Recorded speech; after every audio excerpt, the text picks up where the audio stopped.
Ankalaev.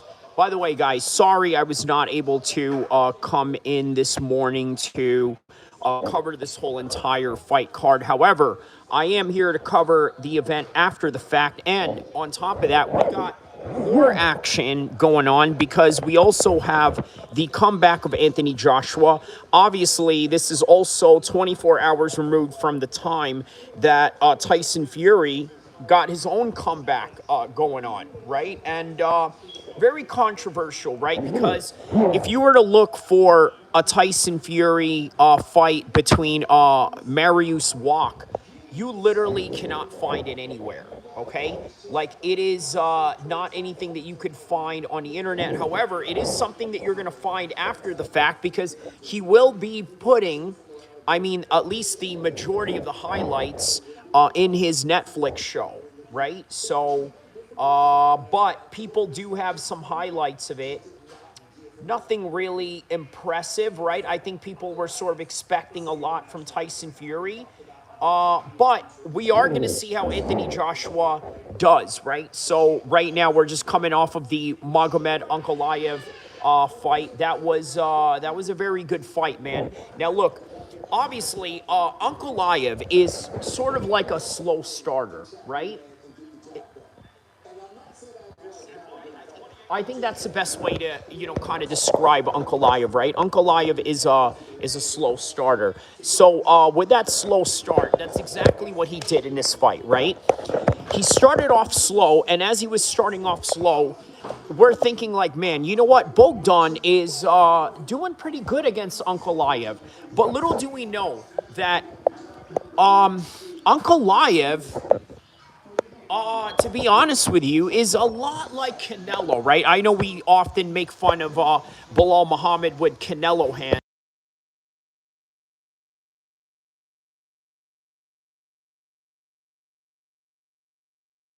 Sorry about that. As I was saying, I know that we make fun of Bilal Muhammad for having Canelo hands, but it is actually Ankalaev that has what you call a Canelo pace. So what exactly does that mean, right? He's a slow starter. He lets the fight build. And notice, right, the crowd was complaining in between the fights, right? They were complaining loudly, saying, boo, boo, I can't believe we paid all this money to come in here and watch these two guys just stare each other out, right? Well, what a lot of casuals don't understand is that there is a technical and a strategical component behind that. And what exactly is that? Well, the whole entire process that Ankalaev was trying to do was wear this guy down. Now remember, this guy was not very experienced in the championship rounds. And where did Ankalaev end up beating this guy? He ended up beating this guy literally within the last few minutes of the fifth round. SMD says hi. What's going on, SMD? By the way, I grew up in the East Coast, so I can kind of understand what SMD stands for. And it's nothing good, my man. But shout out to you, my good man, in that regard, right? So, okay. I noticed as soon as the fourth round came about, Ankalaev shot in and got the takedown with ease, absolute ease. All right, it was like as if there was very limited effort on the part of Ankalaev to do that. Now, obviously, that was all deliberate because this is exactly what Ankalaev does. Okay, he waits for you to get tired out, and as soon as you're tired, he can basically do whatever it is that he wants with you from that time on, okay? And that is exactly what he did. He got the takedown with ease, had the control time. On top of that, the whole entire fourth round was straight control time on his part, right? SMD says, thank you, but it's a different meaning. SMD stands for Super Mario Davy in my channel. Oh, okay. Super Mario Davy. All right, man. Well, shout outs to Super Mario Davy, my man. And sorry, by the way, I'm not on camera right now. I'm usually on camera for most of my live streams, but This time, yeah, I'm just sort of doing some things behind the scenes. So I figured I just kind of do this one audio. Maybe I might come on camera in a second. I always think that part of YouTube success, right, is for people to be able to look into your eyes, right? Know exactly what you are about. I've had plenty of live streams where I have done that, so I hope that you do check that out in the past, but also in the future. But right now, in the present time, it is UFC Abu Dhabi, and it is Ankalaev that won and got the 5th-round stoppage, okay? Literally just wore him down the whole entire fight. Okay, so he says, I subscribe to your channel. Thank you, my man. Thank you. And I hope that you are a fan of mixed martial arts, a fan of, current event news and politics, something that I cover extensively in this channel as well as some crime drama that I also cover as well. The most recent live stream that I did was about the K Street shooting that happened in Sacramento, which I also did preview this particular card. Ankalaev and Bogdan did some predictions on as well. I did quite well in these predictions, to be quite honest with you. I think I got most of it right. For the most part, I got most of it right. I know I got the Ankalaev part right. I had the Timurov fight correct. A whole bunch of other fights I got correct. The Korniev fight I got correct with Tyrell Fortune. That was, wow, man. Yeah, that dude can move for a heavyweight. And how about the spinning back kick that he hit him with? Ali Khan says, hey, man, no face cam. I'm assuming you're driving. You can assume whatever it is that you want. Yeah, let me just say that it's top secret. I'll just keep it like that, all right? But nonetheless, I am here to talk to you guys about fights because this is what I do.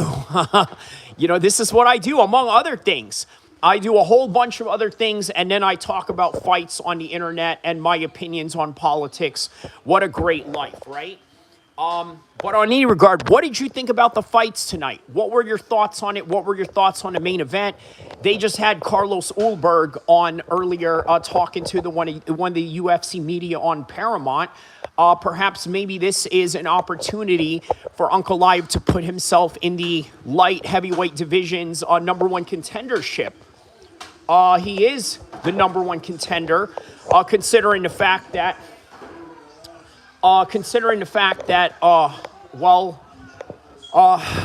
Alex Pereira moved up against his detriment, only for him to lose in a heavyweight and also lose his belt because he had to vacate. So, and then Carlos Ulberg picked up the pieces as well. And, what is this? Okay, so we got ourselves a finish right here in the boxing side of things. I'm watching two things at once, man. Ali Khan says the fights were absolute garbage. Which one? Which one, bro? Because I think this fight absolutely delivered, my boy. I honestly think this whole entire card delivered. Yeah. The whole card delivered, my man. I mean, dude, I know there were some fights that are like, whatever, right? But come on, dude. You can't say that. Can you? All right, guys, hit the like button for me, all right? Hit the like button. We got this thing cracking right now. We're going to cover the whole entire card, right? How about Timurov and Steve Erzeg? Man, Steve Erzeg absolutely got mollywopped in this one, right? And Timurov reminds me of like a miniature Mike Tyson. Very good Muay Thai, good elbows, good clinches, good kicks, and very aggressive, right? Almost like a Robbie Lawler type of style. Scandabigo says #1 contender means nothing in the UFC. You're absolutely right about that, right? Let's talk about Imavov in the 185 division. I mean, think about that, right? You're Imavov in the 185 division, and then here you are stuck in a limbo between Sean Strickland and Hamzah. Hamzah doesn't want to fight you. I believe Imavov has already been beaten by Sean Strickland, right? Confirm with me on that, chat. Let me see. Ali Khan says he was trying to unalive him like with Deontay Wilder power. That is Yeah, that's a good way of describing it right there, right? Uncle Deontay Wilder power, as you say. You're absolutely right about that. Let's see what else here. All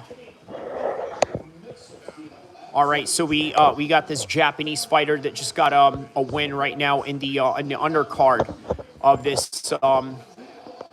this fight in Jeddah. This fight is in Jeddah, by the way, that we're covering. Okay, so here it is right here. We're watching the replay of Ramazan Tamirov. Look at this, going for body shots, just absolute reckless abandonment right now. Look, I know that the average Muay Thai trainer and kickboxer or boxing coach is going to look at this and say, you know what Tamirov is doing is not very sufficient in any way, right? That's how they're going to describe it. Oh, it's not sufficient. It's not anything that is technical. It doesn't have any, type of, jazz and pizzazz to it, right? Not like a Michael Venom Page technical or a Stephen Wonderboy Thompson technical or even a Demetrius Johnson level technical, right? But it sure does work, man. And not only does it work, man, it really puts people out. Scandavigo says Imavov is F because he said no to the Hamzah title fight. Well, there you go, right? So I can then understand why people say, you know what, number one contenderships almost mean absolutely nothing. Ishayli says, the disrespect to Ank is crazy. Everyone calls him trash because he lost to Alex, but forgot what he's done before. And not to make excuses for the guy, but I think a lot of people, we're sort of hinting at the fact that, perhaps maybe he was, injured during that fight. Let me see. They got Tamirov in the press conference room right now. So let me see if I can put on some captions on that one. Because not only do I have the captions on that one, I got like a whole bunch of TVs playing, in the office right now while I'm doing this with you guys. But nonetheless, man, so he got the first round finish at 4 minutes and 21 seconds. Wow, man. Real powerful stuff, man. Real powerful stuff. Yeah, once again, reminds me of a little Mike Tyson, right? Mike Tyson and Robbie Lawler type of fighter. I love it, man. Just the constant explosion, just the constant attacks. Look, man, how many people at 125 is going to deal with a guy like that? How are you going to deal with a guy like that? By the way, how am I going to deal with a few people in here not hitting the like button? Hit the like button, guys. Come on, let's get this thing cracking, right? So what fighter at 125 is going to be able to deal with that? A lot of them are used to a certain type of pace, a certain type of, I'm not going to say non-assertion, but also sometimes a lack of aggressiveness that, quite frankly, many of them don't possess as the way Ramazan Tamirov does. And by the way, how about this, right? The UFC debut of Sean Coe, also known as John Pork, okay, taking on Damian Rapechki. So I'll tell you what I like about that fight, right? On any given region in the world, that particular fight right there would be like a main event or one of the biggest cards of, let's say, Cage Warriors or ACB or one of these, big regional organizations, KSW, out in Poland. But tonight it was part of the UFC's, fight night undercard, not necessarily the prelims, but the undercard. And I tell you what, they delivered, man. But Sean Coe showed a different level in his striking. Now, you're going to start to notice a new trend of these Dagestanis that are very proficient in their striking, right? Now, obviously, these guys can also wrestle because remember, even Sean Coe said it in the post-fight press conference. He said, hey, you know what? I come from the school of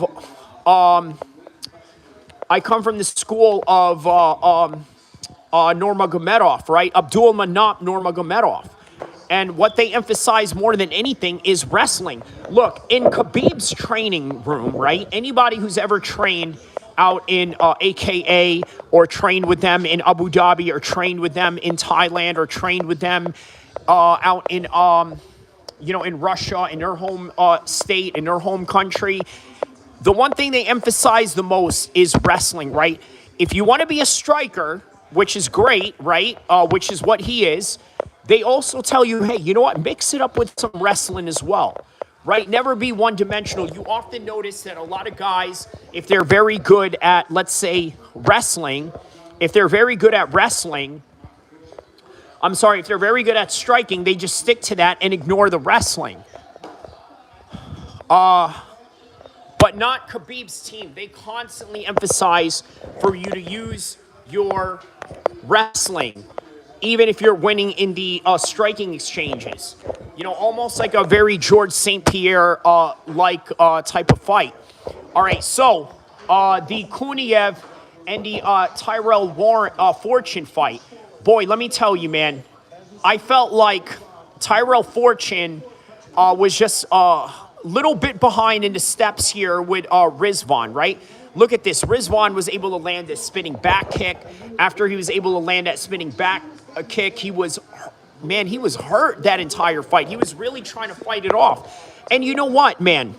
Going into the third round, DC said on the commentary something to the effect of more corners should emphasize getting their fighters up out of there. More corners should emphasize that, right? Getting your fighters up out of there when it is time to get you up out of there. That's something that a lot of corners don't do. They don't do that, right? They don't get their guys up out of there. They don't try to, get them out at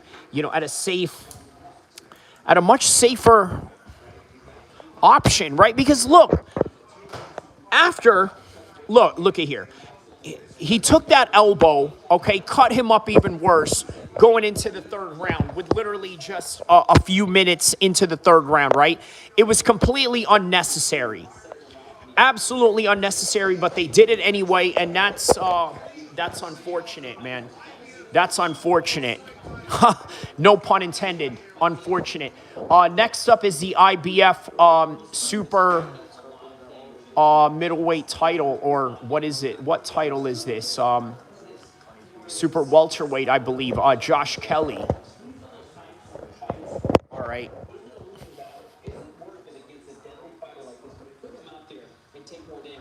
Yeah, man. Sometimes you got to ask yourself, right? Was it worth having Tyrell Fortune go out there, right? That's sort of the debate that is sort of ongoing here with this. So.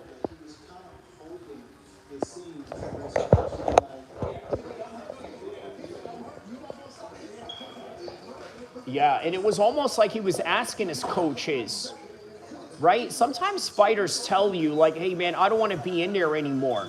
And sometimes it's the coaches are like, no, man, you got to get in there. You got to go out there and battle. You got to fight till the end, man. So.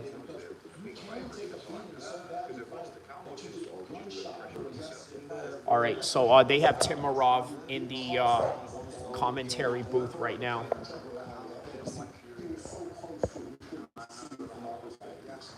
Oops.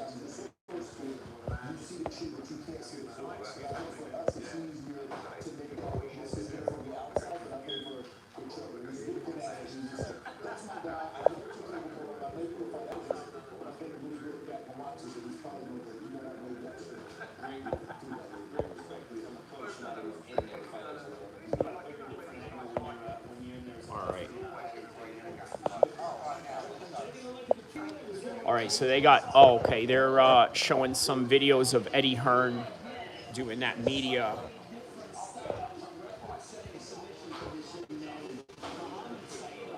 Oh, yeah, Mohamed Saidov. That was a good head kick right there. That was a good combination, a 1-2 head kick shot.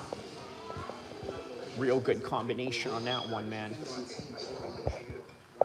All right, man. So let's see what else. What else was on tonight's fights right here? Let me see here.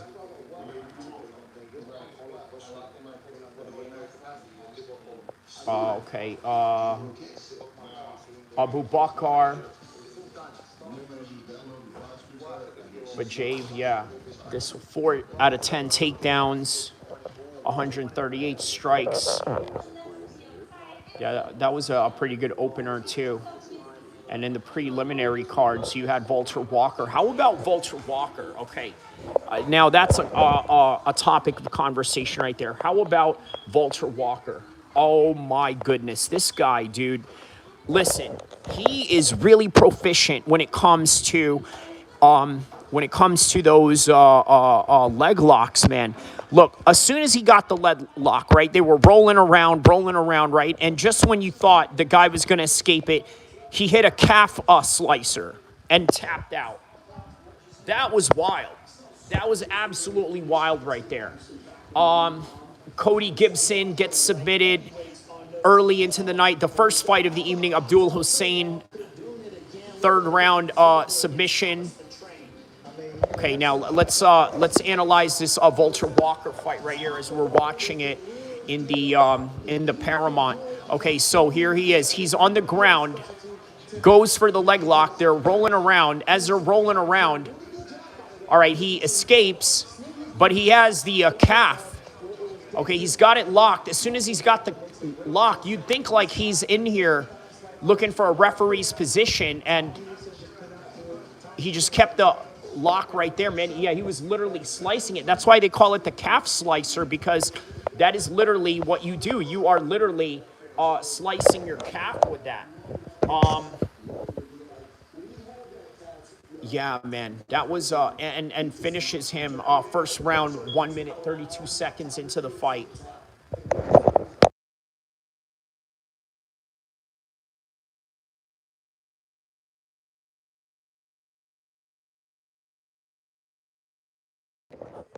Tonight, we're also going to be waiting for the Hamzah Sheeraz fight. That's the Hamzah Sheeraz fight. That's going to be fun.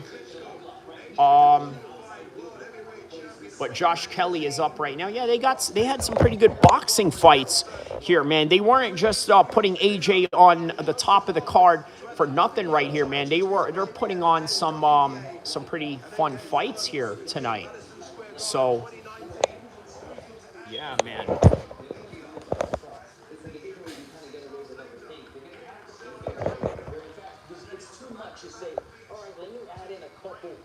So what about Walter Walker, man? Where does he go from here, right? I would say Walter Walker could probably do. Yeah, how about Kuniev, man? How about him and Kuniev? That would be fun. Oh, how about this? Dustin Jacoby versus Sadioff right here. This is where he got that knockout right here. Boom. Right in the second round, too. Goes for the cross and then comes over with the head kick. Very simple, but, obviously well executed.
All right, so Muhammad Sadioff, man. So there it is, another one in the light heavyweight division. I told you guys, man, you know what? As we were talking about this card, we were like, there's not a lot of people that we know up in it, but it was a good card nonetheless.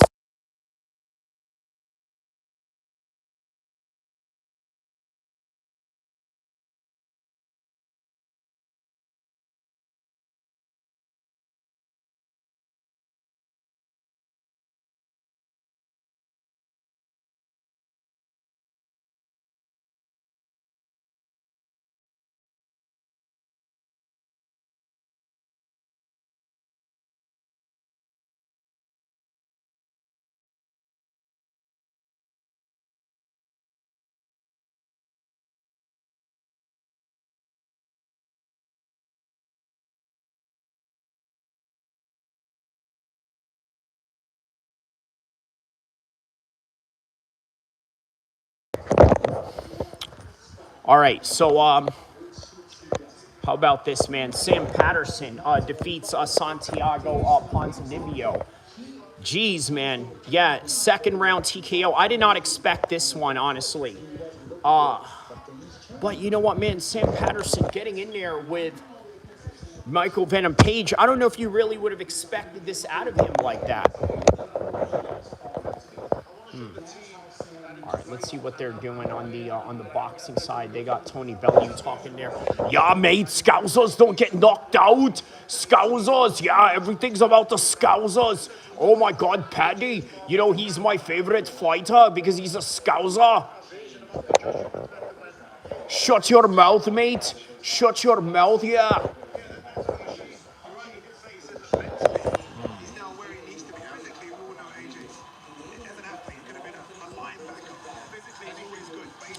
Talking about how AJ could have been a linebacker. Yeah, he could have been a linebacker. Yeah, as you said, like, you know, it's still funny. He gets on the scales and people go, "Oh, he looks great." I mean, have you ever seen him not look great on the scales? I mean, but it's great when he's on holiday. Yeah, even when he's not training, he looks great. But it's more than that. It's about how he feels going into the fight. I think Tony's right. The only pressure that he's putting him on himself tonight is the pressure of the performance. He really his work. I can't tell you. All right, so yeah, they're talking about AJ how you know it's only the performance that he's you know really like you know worried about more than so anything, right? Like how he's gonna look in this. Why is this great guy? Why wasn't it enough? You know, and I know Prenga's not losing, but the pressure tonight is not just to win, but it's to actually go out there, as Tony said, actually show the improvements that he's made in that match. AJ put pressure on himself. I know this might sound like a shitty comparison, but you know going into the Jake Paul fight, where you got to knock him out in 20 seconds, and AJ chasing him around the ring just to try and land that right hand. Is there pressure for AJ? Almost just to try and get rid of Prenga super quick, rather than just boxing and just make it easy. He's not scared of what people think. He's not scared of what pouches. He's not scared of what the noise says. He wants to impress the people of the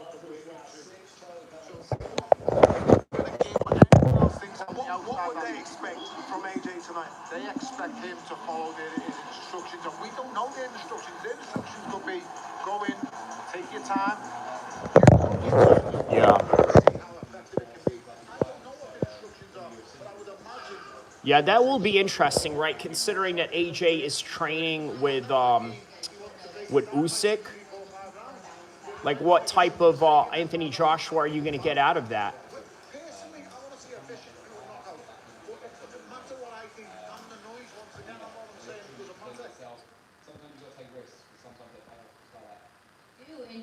Okay, so Sam Patterson talking about how he had to take a risk to get that win against Santiago Ponzinibbio.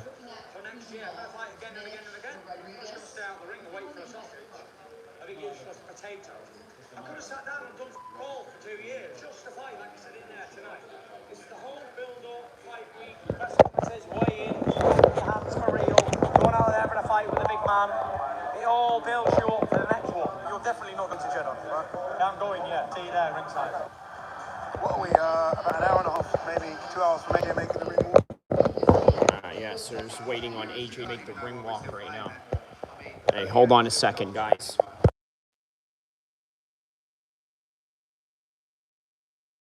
Eddie Hearn's dissing him right now over this. Tonight, so I don't know if he's coming. I'd be surprised if he's not. But then, if someone's asked him to come, he probably won't come. Yeah. Because, apparently he doesn't like to be told what to do. So, I don't know. Who cares?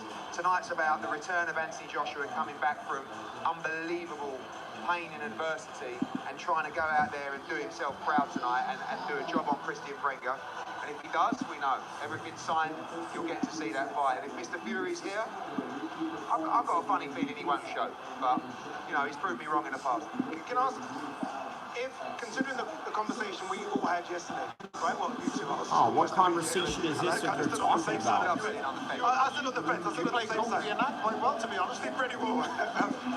Is there a plan B, a big plan B, if we don't see AJ Fury? Nah, that's the only thing. AJ Fury is done. It's signed. It's happening. The only things that need to happen before that announcement is one, AJ's got to win tonight. Number two, we need confirmation of where it is. Because I think we've made our point clear. We want that fight in the UK. We signed for that fight in the UK. We expect that fight to be in the UK. Oh, yeah, that's the other controversy, too, right? Is that Eddie Hearn wants this fight to be in the UK, and, yeah, that could spell some kind of problems for Matchroom. You know, because what if they say, hey, you know what? No, we don't want that. We want this, and it could be bad, man. You know, it could absolutely prevent the fight, to be quite honest with you. See, that's another thing people are not talking about, right? Like, this fight could absolutely get canceled just on that merit alone.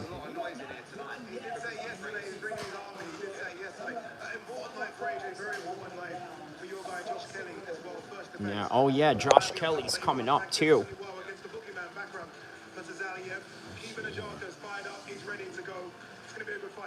Great fight. I mean, look, when you achieve a victory like Josh did against Ankalaev, I've got to be honest, when Adam Booth called me and said, we want Ankalaev, you know, this is like the monster, you saw him demolish him too. And then, you know, Josh Kelly really brought this performance together to win that IBF World title. They're the kind of people who have natural ability like Josh Kelly that can actually take you to a whole nother level. Because Josh Kelly is a confidence fighter. We know that. When he's flowing, when he really fancies the job, he's very, very difficult to beat. Keeping a Jarko, the story is really interesting. And we were talking with Tony and Carl Frampton just amongst ourselves. You know, this kind of like realisation and manifestation can be quite powerful. And when Keeping a Jarko, his final eliminator in Los Angeles fell for on the day. Yeah, so that's the thing with Anthony Joshua here, right? You know, he has all the pressure to really perform, right? Because if Anthony Joshua doesn't perform for whatever level here, right, they're going to criticize him heavily and harshly in a way that is almost not fair. Oh, what is this? Look at this, Daniel Rodriguez. I love this, man. They're giving Daniel Rodriguez some shine on this one right here, especially coming off of like a Mexican prison, bro. Like that is awesome that they you know, they're like featuring him right here, because this dude is like, you know, real essay from like LA, bro, and he's over here fighting. Yeah, he was training in prison. That is awesome. That is awesome stuff, bro.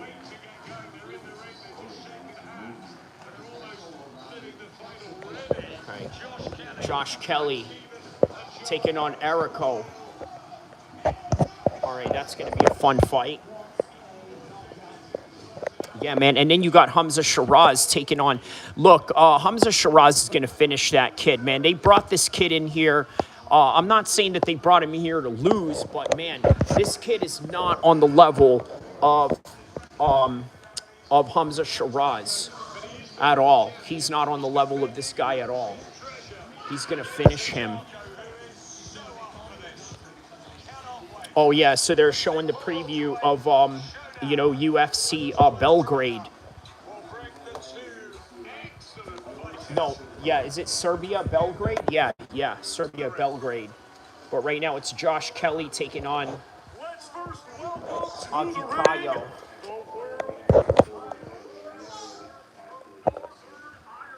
Oh, snap, from Northern Ireland. Black guy from Northern Ireland. That's cool. Black dude from Northern Ireland. And, of course, he's going to walk out with... Is he walking out to Zombie? It's the biggest, grandest, most crucial boxing evening yet for the intelligent. He is walking out to Zombie. Incredibly dedicated. It's my life, in my knee, in your head, in your head, in your fighting. Never guns and their bombs, and their guns and their bombs everywhere. And then the hook drops. Fighting in your head, in your head. Zombie, zombie. That's awesome, bro. Awesome hook. That song's got an awesome hook. In your head, in your head. Zombie, zombie, zombie. Zombie! Man, where's everybody at, bro? Where's everybody at? Is the chat not working or what? What's going on here? No. No, I guess the chat is working. Nobody's just answering. All right, it's all good. Man, you don't go on the internet for one day and then the algorithm messes with you like it's crazy work, bro. No. And then he transitioned his song. Josh Kelly!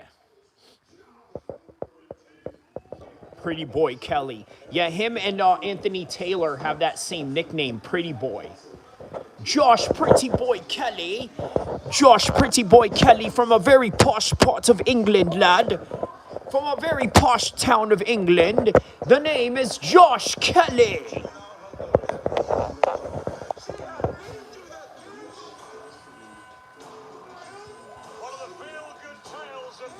All right, here we go. Josh Kelly. All right, so far they're previewing the Yurdas Medic and the Daniel Rodriguez fight. Man, that's going to be a good fight, man. Yurdas Medic and Daniel Rodriguez. I like it. Number 14 versus number 15. And their main event, too, right? It's very unusual for the UFC to have, like, a number 14 and number 15 guy ranked. But I tell you what, for those of you that are complaining about, oh, the UFC doesn't promote people, guess what, bro? How about this? Daniel Rodriguez locked up in a Mexican prison for weed, right? And all of a sudden, he gets released. They make a documentary about it. They put him in the Joe Rogan podcast. By the way, that's part of their whole entire PR apparatus, right, is Joe Rogan. And, also a mechanism of sort of building the fights. And then on top of that, they feature it in, out of all places, Belgrade, Serbia, okay, which is basically in the Russian parts of the world. Not necessarily a Russian state, but obviously within that region. It doesn't get any more gangster than that. Okay, that right there. All right, what are they talking about here? Oh, the final thoughts on UFC Abu Dhabi. Yeah, that's pretty much it for UFC Abu Dhabi. Obviously, the main focus right now is going to be the Anthony Joshua Prenga comeback. We're going to be, you know what? We'll be here to cover all of that. Okay, we'll be here to cover all of that.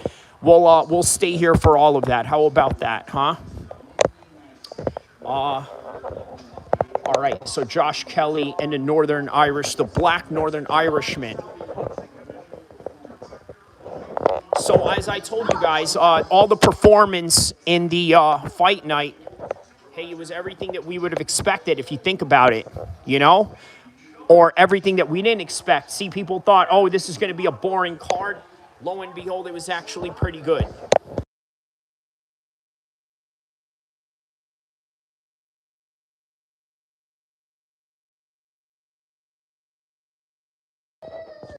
Ignatius Sasalidis.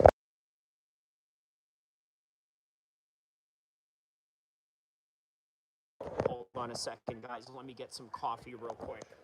I'm going to get some coffee. Excuse me for a second. Don't forget to hit the like button, hit the subscribe button, guys.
right, here we go. Josh Kelly is being announced right now.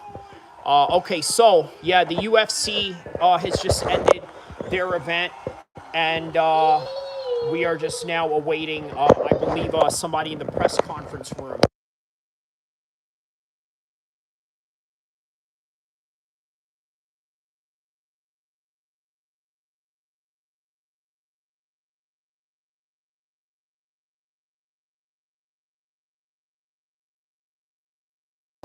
All right, so they say the octagon is closed. See you next time on Paramount. I love that little thing where they got right there. What is it? What is this? Look at this. Oh wait, no. Hold on, let me. Never mind. I would probably get copyright struck if I showed you that. Anyways, all right. There we go. Okay, so now we can just concentrate on the Josh Kelly fight. Josh Kelly. And then Hamzah Sheeraz should be up soon as well. Let's see what's going on with this.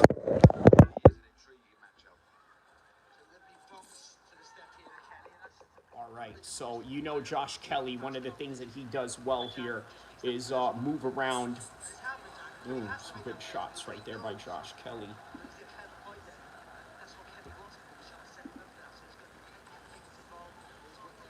All right, Josh Kelly, a little more flat-footed than usual. A little bit of some Roy Jones style stance that he has going on here.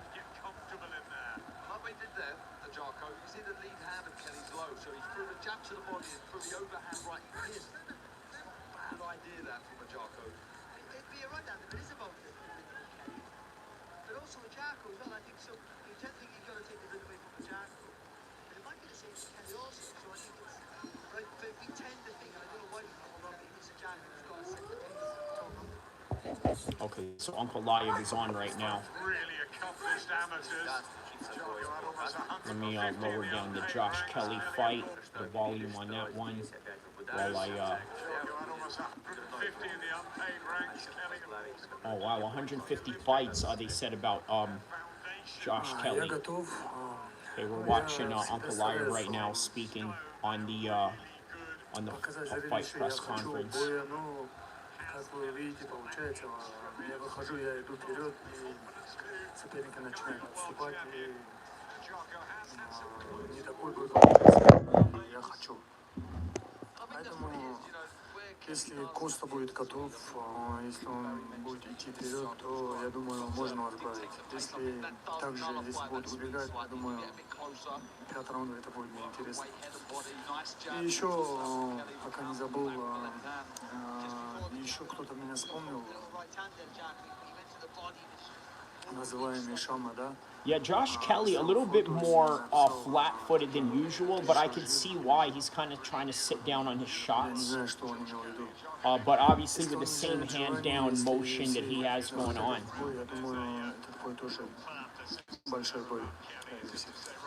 You know, obviously, if Paulo Costa wants to do it, if the UFC is saying that that's a possibility, I would happily be the one to fight here in Abu Dhabi in October.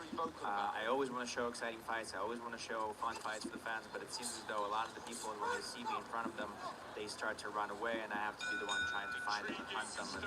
And sometimes the fight doesn't turn out the way I want. So if Paulo Costa is going to stand in front of me and wants to stand banging, we can definitely bang it out here in Abu Dhabi. And one more thing I'd like to say before I forget. There's somebody there that calls himself Shama. That oh wow, he's calling out Alex Pereira, I see here. Well, if he wants to come down here and if he wants to take on this fight, I'm sure the UFC would also be very happy to make that fight happen. Okay, thank you. Магомед, поздравляю тебя с победой. Хочется спросить по поводу ударов Богдана до вашего боя. Вальтер Вольтер его атакует. All right, so it looks like the beef between Ankalaev and Shama boy is not over yet. He still wants to smoke with Shama, man. But, you know, hey, can't blame him. You know what I mean? Hey, but you know what? He did lose already. He's no longer the champion, so I don't know if that is worth it for him. But at this point, man, Shama is always going to be a money fight. No doubt about it. He's always going to be a money fight. So you can't deny that from him, you know, in terms of being a money fight. So I don't blame Ankalaev for wanting that fight. You know, he's the money fight. He's the money man right now. Whether he wins or loses, you know what?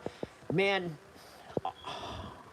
Alex Pereira is becoming a bit like a Conor McGregor, if you really think about it. Why do I say that, right? Well, he's one of those fighters where it doesn't matter if he wins or loses, you're still going to want to come back and watch his next fight. Look at what happened with Conor McGregor here, right? You still want to go back and watch his fight when he comes back in 2027. I guarantee you. That is just how this thing works, right? That is just how all of this works. You want to see these guys come back and fight. And every time, even if they're coming off of a loss or multiple consecutive losses, you always think that there's always this second time around. By the way, guys, hit the comment button. I see you guys hit the like button now. Hit the comment button. Let's get some comments going here. So, in general, what do you feel, you know, when you're fighting already, when you're trying to show aggression, and your opponent is trying to show some sort of a form of respect? Богдан реально хороший парень, но это в бою мы пытаемся как-то сильным получилось красиво. I'm putting airplane sounds in the background so that it doesn't interfere with the copyright of the audio. And in the fight, we have a specific job that we have to do. You know, we respect each other. We have respected each other. We respect each other. So just that's the way it worked out there. С трибун постоянно кричал один человек, кричал «Ты колхоз», слышал ли ты это, и какой удар в твоем арсенале? There was somebody from the stands that kept on saying, hit him with a farmhand shot. What is that? What is that shot? Is it something you have in your arsenal? Честно, я не слышу никаких голосов. Когда я дерусь, я слышу только свой угол, поэтому не обратил внимания.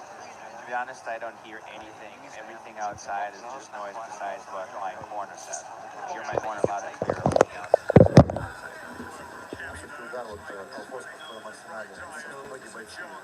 All right, let's go back to the Josh Kelly fight.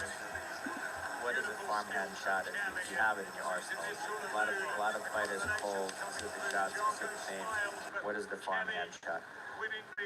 Ну, это боковой удар, наверное, который вперед бросается и идет на ура. Не смотришь, куда бьешь, и просто кидаешь, получается. Я называю это колхоз удар. Just like a hook, possibly, just like a wild shot that you throw from the side that you're not really looking exactly where you throw and just hoping that it's going to land. All right, so he's talking about, he's still just talking about the fight right now. Technique, you're just hoping that he'll get the target. Последняя от меня. Пересекался ли ты здесь в Абу-Даби?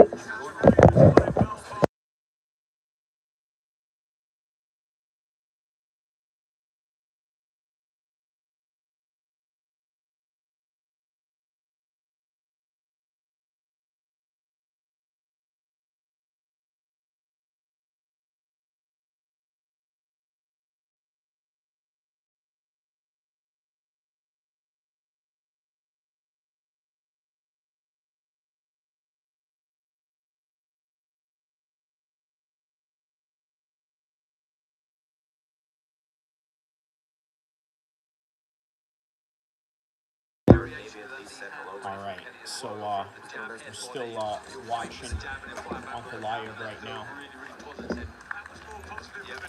Okay, I believe that is the end of the press conference. So he's talked about how he wants to fight Alex Pereira. I could see him beating Carlos Ulberg, to be honest with you, right? But Carlos Ulberg is looking really good right now, right? Like in real championship form right now is Carlos Ulberg looking right now. So, yeah, but still, it would be a great fight because Ankalaev is looking really good as well right now, as well, right? He's looking great.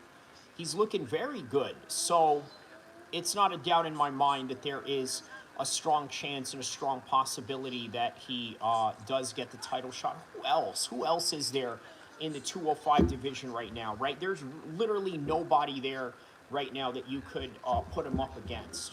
Really nobody, you know? So we shall see. We shall see. I mean, you know, fun times ahead in the light heavyweight division for sure.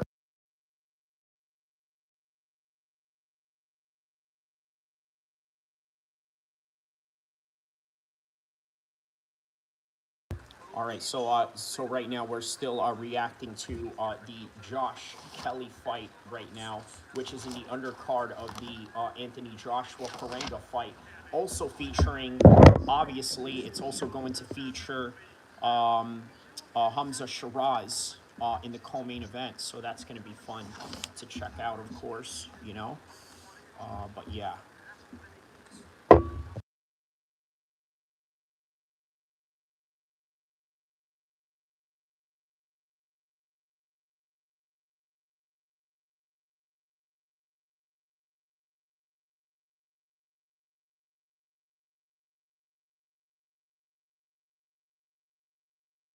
All right, man. So a little bit of some art of boxing by Josh Kelly right now.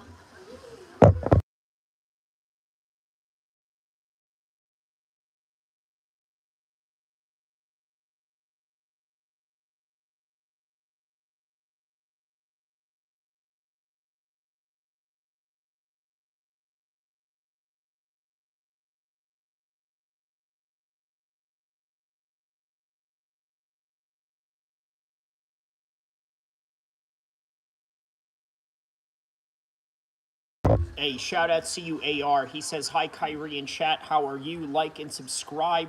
YWNA. YWNA. Yeah, man. Shout out to you, man. Are you checking out this Anthony Joshua Prenga card right now? Let me know what you think. Oh, there's Hamzah Sheeraz right now getting interviewed. This is going to be fun, man. Can't wait to see Hamzah Sheeraz in there.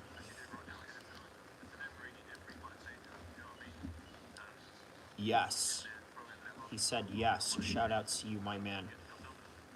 Did you see the UFC Abu Dhabi card? Let me know what your thoughts are and what your favorite fight was in that card. Mine was the co-main event with Tamirov. That was really good. That was really awesome, man. From what it looks like with this Josh Kelly fight, man, it just looks like they brought this guy in here to lose to Josh Kelly. You know, that's sort of my impression that I get out of it. So, yeah.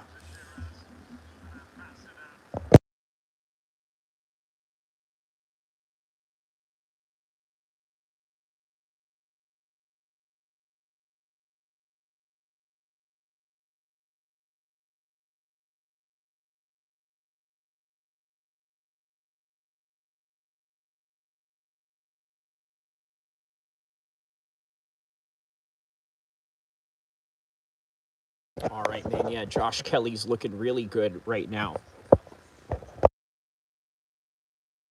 Oh, good jabs by Josh Kelly.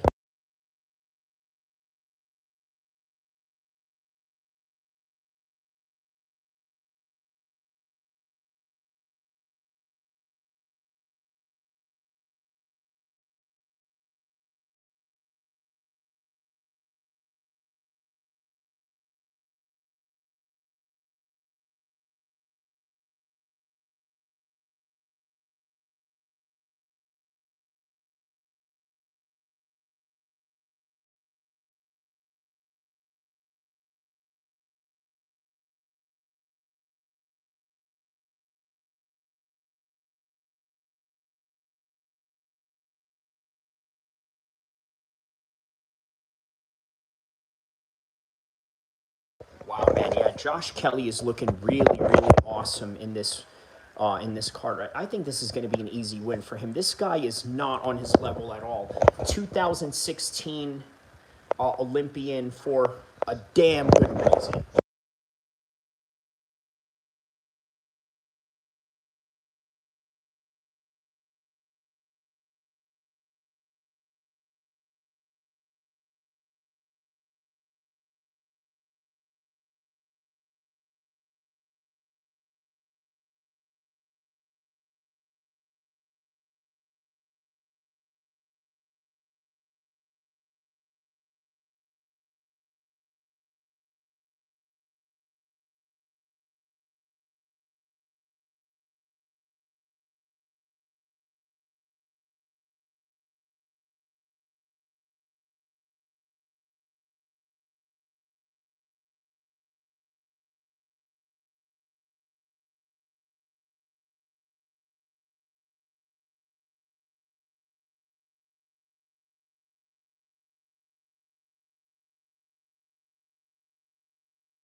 Josh Kelly is still the same thing, man. Just constant movement, constant combinations that he's hitting off on the Northern Irishman here.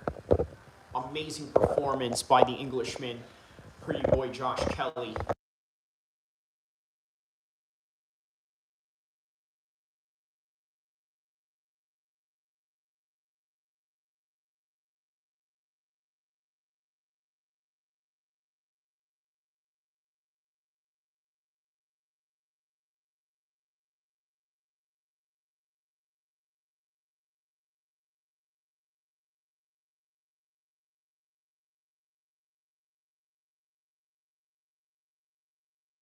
All right, this looks like this is going to be round number, what round is this? This is going to be round number 5 for Josh Kelly. And how do you pronounce this guy?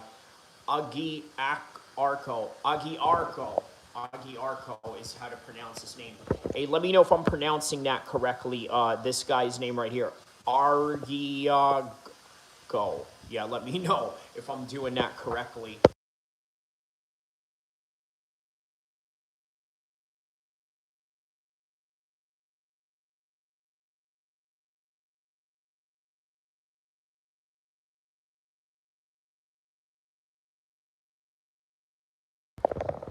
Josh Kelly looking to finish this one right here. He's really looking to finish this one.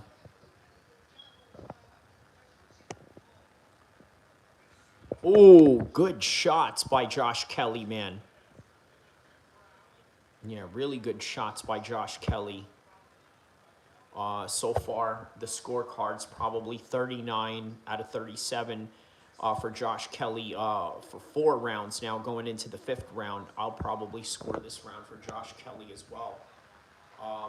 Jamal Shaheen says, hi, brother. Hello, Jamal.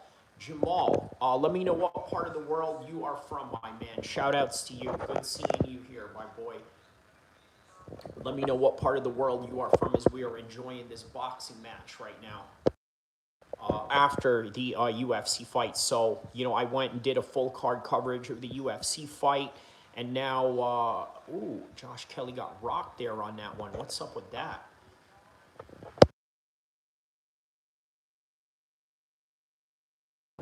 I'm doing very well today, Jamal. Thank you for asking, man. Doing really well, actually. You know, it's just, you know, one of those days where you feel like everything is going perfectly, right? Let me give you a little bit of context, right? So earlier, I wanted to do a live stream for the UFC fight, right? I figured, you know what? I woke up a little bit late, so I was like, you know what? If I'm not going to do the first fight of the evening, I'm not going to do the whole entire card at all. The card ended. Here I am covering the Joshua Prenga fight, and it worked out well. It worked out well. You know, sometimes you plan things, and then better things come out of your plan. It's one of those things. He says, I support Shanko. You are welcome. Yes, man, the Shanko fight was very good. Look, I'll tell you what I really enjoyed about the Shanko fight, right? That Polish kid that they brought in there, he was also undefeated, right? It's very difficult to fight an undefeated fighter, all right? And it's even more difficult when you are undefeated yourself and that fighter is also undefeated. And it's just a very difficult time because you're just used to winning. The other guy is used to winning. Oftentimes, if you're in there with people who have lost before, they kind of know their place sometime in the middle of the fight, whether it's the very early on into the fight or later on into the fight where they just happen to edge out a decision loss or they just know that they're going to be finished at any time. It's just one of them things. He says, you are welcome. Yes, his win tonight. He did win tonight, but it was a tough competition, right? You know, that's just the UFC in a nutshell. I think the UFC is adamant in giving their fighters a tough competition. You know, that's what it's all about by the end of the day, right? You know, having the toughest competition around, and that's just ultimately what they emphasize in the UFC. Yeah, it was a great win nonetheless. So, all right, here we go. So we're going to continue on all night long right here, right? we're on to the Josh Kelly fight. Let me see what else is on this card right here, just to kind of get context of everything here. Let me see here. Okay.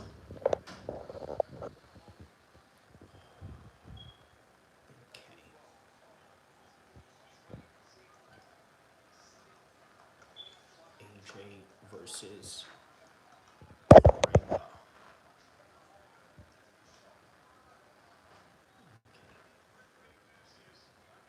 Okay, so let's see here. We are on the Josh Kelly fight right now. Okay, we got to do a human verification before we go into the Topology page. Okay. All right, so we're about one fight away before the Hamzah Sheeraz fight. Yeah, I might as well just stay for the whole entire card. Yeah, I'll just stay for the whole entire card. And if you guys want to talk more about the UFC that just happened right now, we can do that. We got a second round knockout earlier from Ratio Tamuzi taking on Alvino Herrera. Prior to that, we had Jacob Bank taking on Powell August. These two guys were undefeated, by the way, at an 8-rounder. Jacob Bank gets to win on that one. Poland versus Denmark.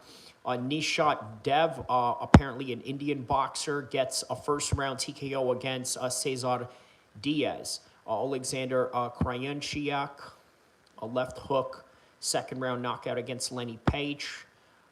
Mickey Talion gets a first-round body shot against Orlando Pino. A lot of body shots here. And Zayed Al-Mayouf, I believe this man is, he's a Saudi man fighting a man from Congo. And I believe he went to an 8-round decision. So, yeah, that's the whole entire card right there. He says, brother, keep going. Good night, I'm sleeping. Okay, man, let me know what part of the world you are from, my man. You said that you're sleeping. I'm assuming you are probably either in the European side of the world or the Middle Eastern side of the world. Let me know what region you are in, my man, if you can, please. That would be very helpful. But thank you for your encouragement, man. You know, anytime as always. From Ethiopia. All right, man. That is awesome, bro. Shout out to Ethiopia, man.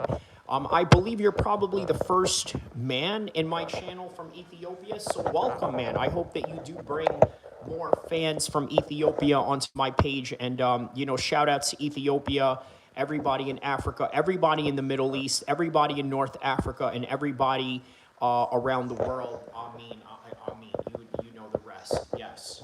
Shout out to my brothers in Ethiopia. That's what I'm talking about, man. We got Ethiopia in the house, boy. All right, halfway stage into this fight right now. He says, and you. Yes, brother. Thank you.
Oh, sorry about that, brother. I didn't answer right away. Yeah, I am from Sacramento, California, to be exact, my brother. Shout out to you.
right, so Josh Kelly still maintaining the same, basically the same thing, man. Josh Kelly is cruising this fight right now.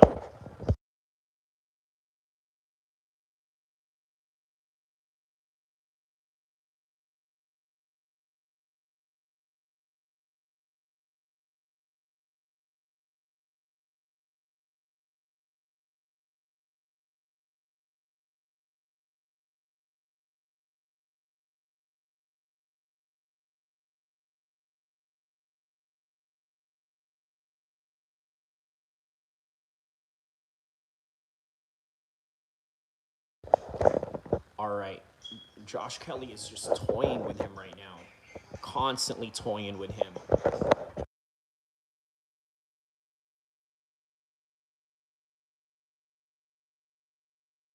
There's another end round for Josh Kelly right there.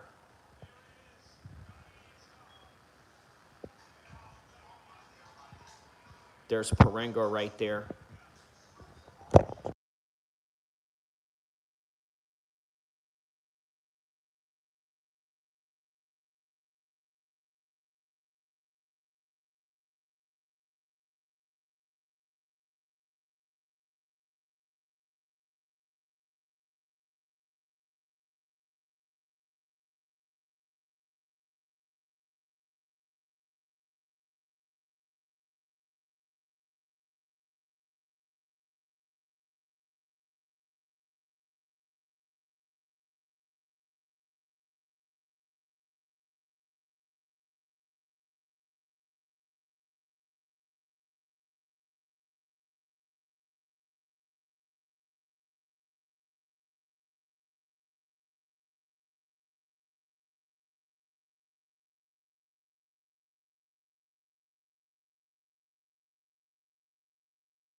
All right, so Josh Kelly back at it again with round number 9.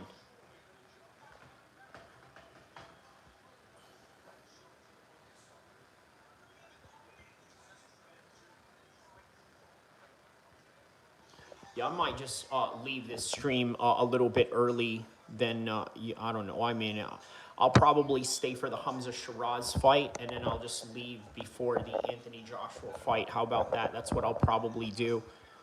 Because we know Anthony Joshua is going to win this. Boy, will I regret if, let's say, Anthony Joshua gets knocked out here, and I just leave just right after the Hamzah Sheeraz fight. That would be crazy.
Yeah, this dude has no chance in heck whatsoever with Josh Kelly.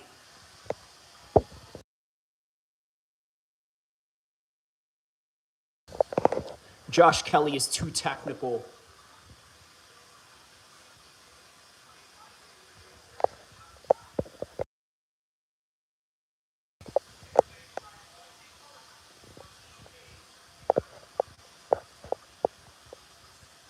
Real good job on the part of Josh Kelly to sort of get away from him, right? Dart in and out.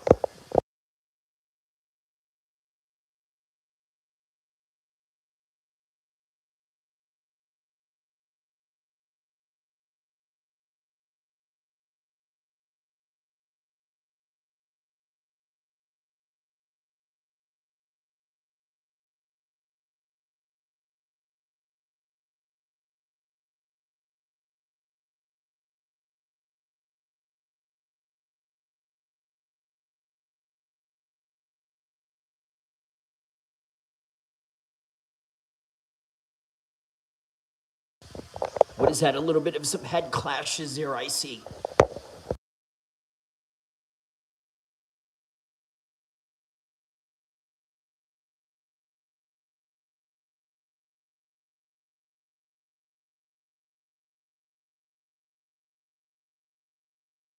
All right, next round, man. All of these are just straight round dominations from Josh Kelly.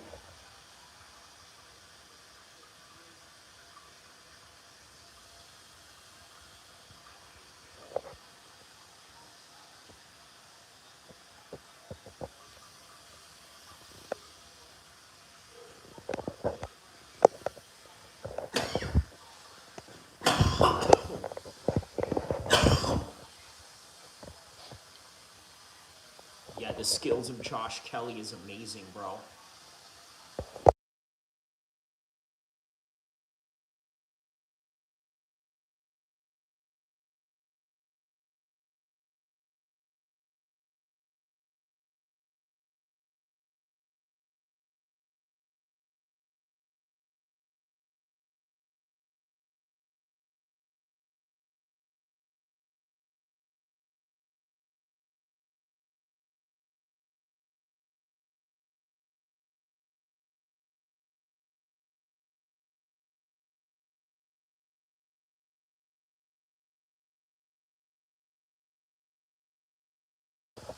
Yeah, at this point, Josh Kelly is just going to do a constant rinse and repeat from rounds 1 till 12, right? And we are in round number 9 as we speak right now. So he's just going to continue to rinse and repeat this performance.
really good body shots by Josh Kelly.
Yeah, a unanimous win for Josh Kelly, man. A couple more rounds on this. He's got this in the bag. Um, yeah, I'm just really excited for the Hamzah Sheeraz fight more than anything, really. The Anthony Joshua fight, too. I think any fight that Anthony Joshua is in, whether we sort of know that he's going to win it or not, right? We are just excited to see it anyway because I don't know, man. Part of this business is being able to build intrigue, right? Can you get people intrigued to wanting to see you fight? And I think Anthony Joshua does a very good job of that.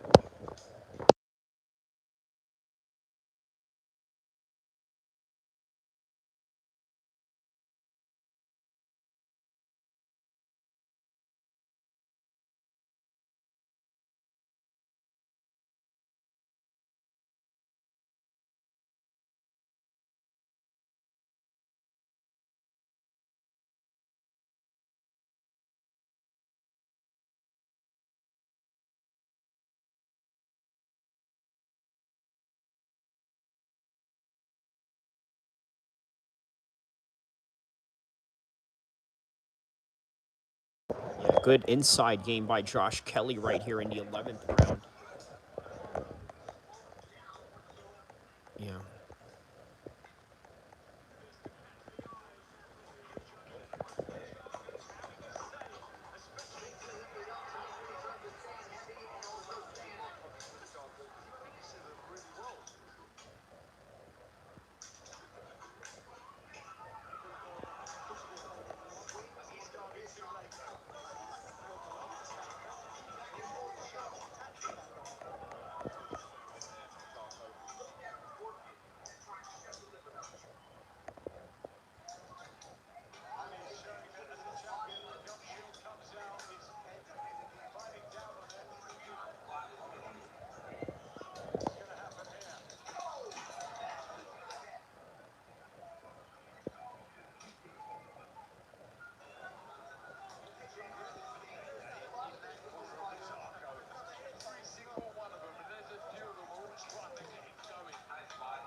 Yeah, 140 left into the 11th round right now with Josh Kelly and El-Kheer.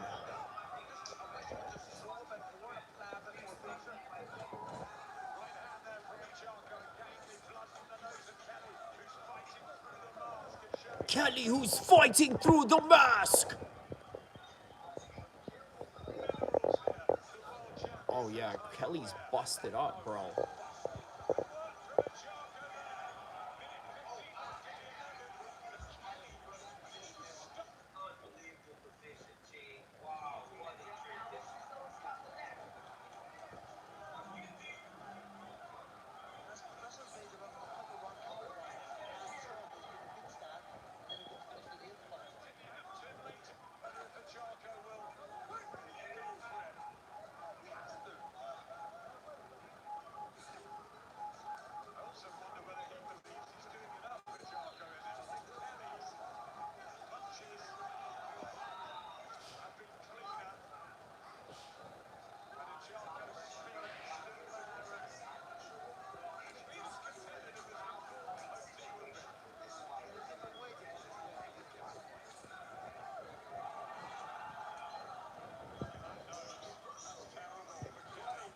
Oh, wow, Josh Kelly took a hard shot there.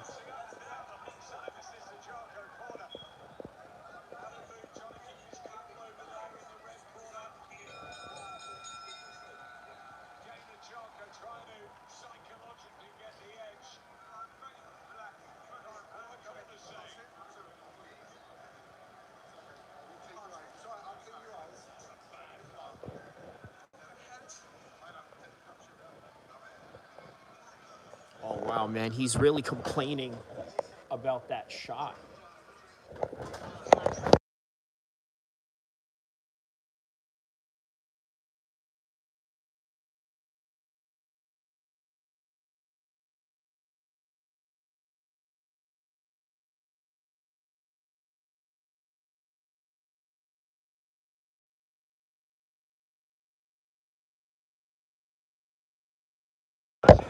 Yeah, we've never seen Josh Kelly this cut up before, ever. Yeah, really horrific part of Josh Kelly's career, to be quite honest with you.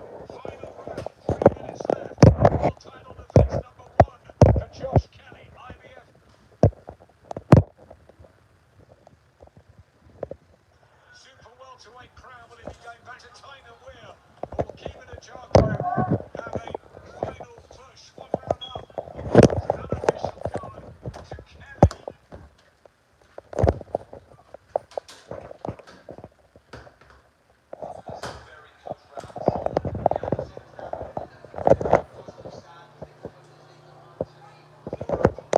All right, man. Yeah, this is just the final round right now.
One minute.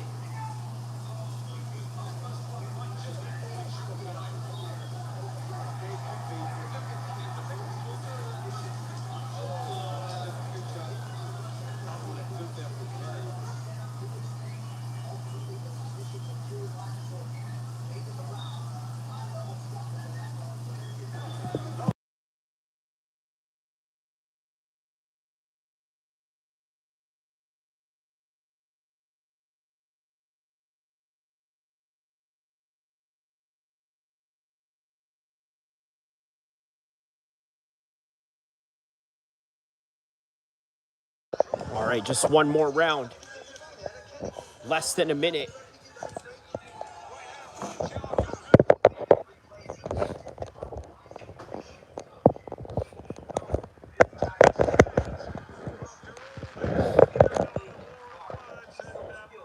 Wow, man, Josh Kelly is busted up. He had to earn that one.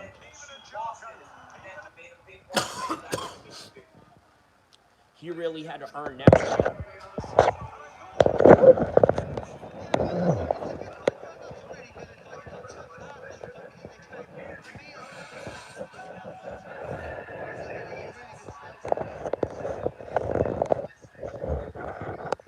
Man, yeah, there were some crazy finishes in the UFC tonight too, man. Real crazy finishes. I'm just looking around at ringside and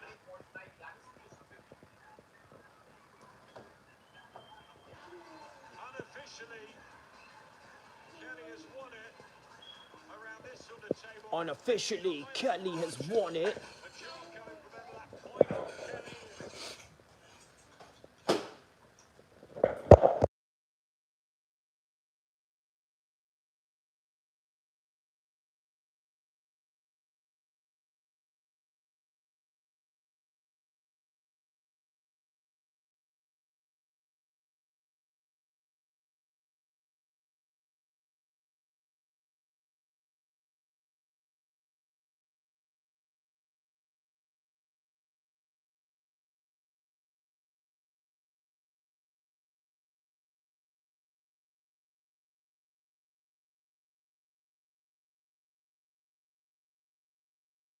All right, so we're now just waiting the decision between them right now.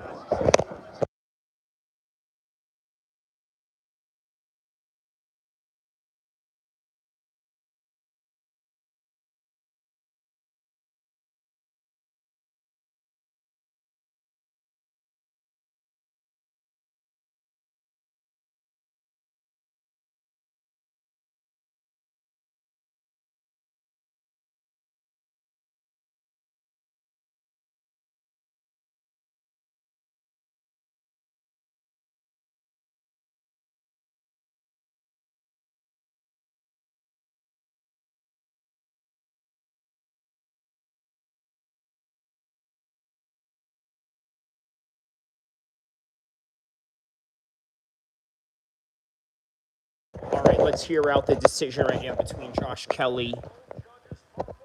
I think Josh Kelly wins it. Let's hear it.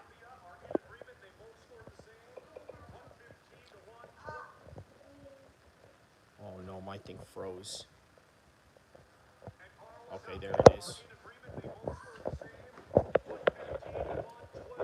115, 112. Unanimous decision. Does it go to Josh? Oh my goodness. Of course. Of course, Josh Kelly wins. Yeah, man, he outstyled him. And you know what? He also learned something very valuable in this, right? Which was tough grit, determination. That's what he had to learn out of this, right? Tough grit, determination. Look at the busted head of Josh Kelly. That's, wow, insane. Insane. Insane. But it is what it is. Sometimes you just got to win it like that. So, great job, man. Awesome job by Josh Kelly. And determination points to go along with it.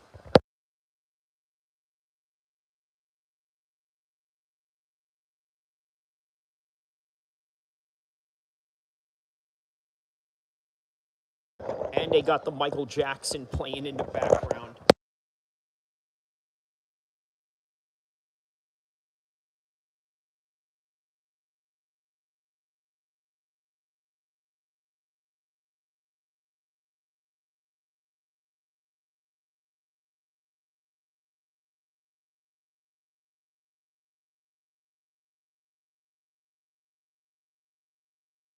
Yeah, man, very bad cut, man. And Josh Kelly seems to be very concerned about it.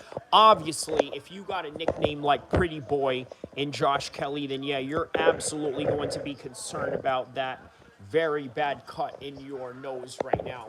But nonetheless, man, Josh Kelly prevails on, and that's what we want to see out of our champions. Sometimes it's just easy to get in there in some real easy fights, but look at this. He's still trying to show Eddie Hearn a bit of some technical deficiency he had going on, right? He was saying to him, like, hey, look, this is what I did. This is what I should have done. A constant professional in Josh Kelly right now. Let's hear what he has to say. Josh Kelly, congratulations. It was bloody. It was an absolute massacre.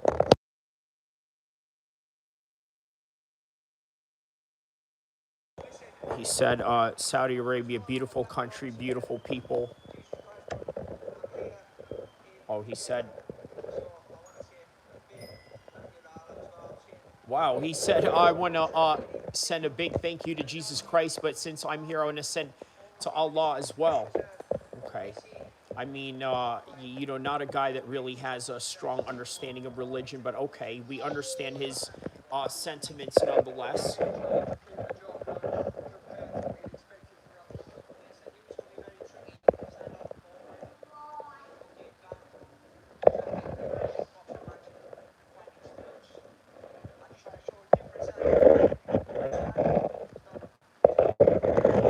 Josh Kelly said he had to look inside him to see a different side.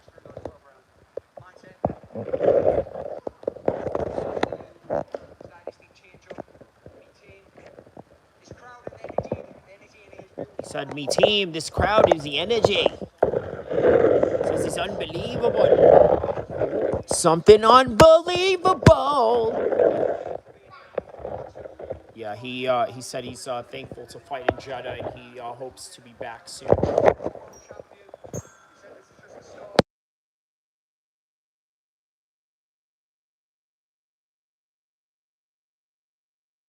Wow, you know what? I really like that fight, man. I do like that idea. Jaron Boots Ennis against Josh Kelly. That would be a good fight. A good fight for the guys in a smaller weight class. That would absolutely be a banger of a fight. It's going to be a cracking fight, as Adam Smith would say.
Okay, so they're also talking to the guy that lost as well. He's saying, hey, you know what? It's all credit to the champ. You really, came short. And, yeah, congrats to the champ. Fair play to him. Everything with the British and with the UK people is fair play, mate. You know what I mean? That's how it is. That's how they are. Everything to them is about, like, fair play. Yeah, mate, it's about fair play and whatnot. You know what I'm saying, love?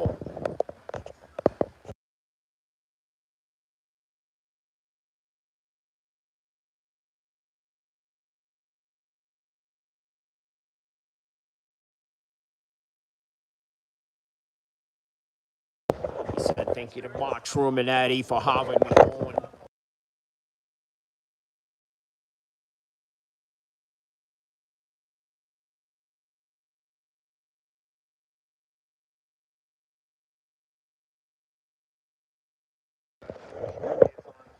He said, oh, I knew it was a hard-fought battle.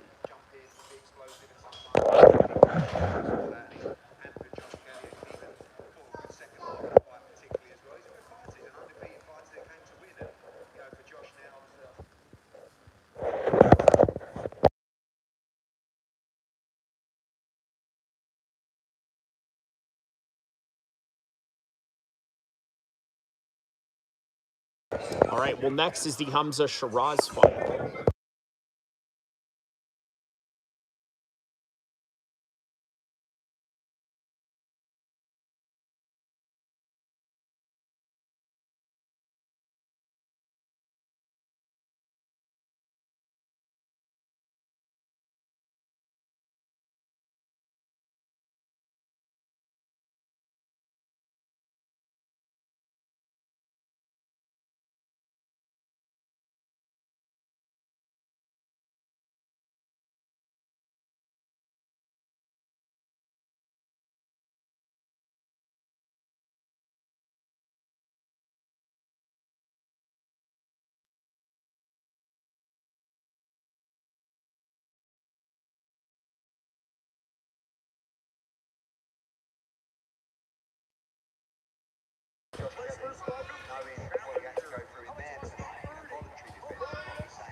His professional record, 29 wins, just one defeat.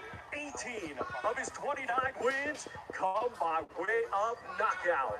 Ranked number 7 by the WBO, let's welcome the former two-weight, two-time European champion, Simon Zuckenhuber. That nose needs to be seen by the best plastic surgeon in the business, and we're just getting looking at it in the mirror. And now let's welcome the defending champion, Ilford, Essex, England. Undefeated with 23 wins. He has one draw. 19 of his 23 wins come by way of knockout. Ranked number 9 by Ring Magazine as a super middleweight. And tomorrow in his first world title defense, let's welcome the reigning and defending WBO super middleweight champion of the world, the Quiet Storm, Hamzah Sheeraz.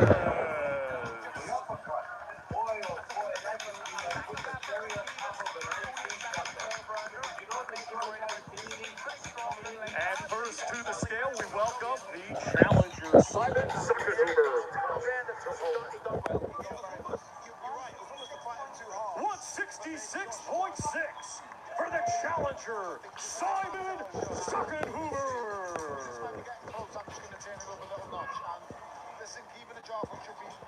And now to the scale, we welcome the defending world champion, Hamzah Sheeraz.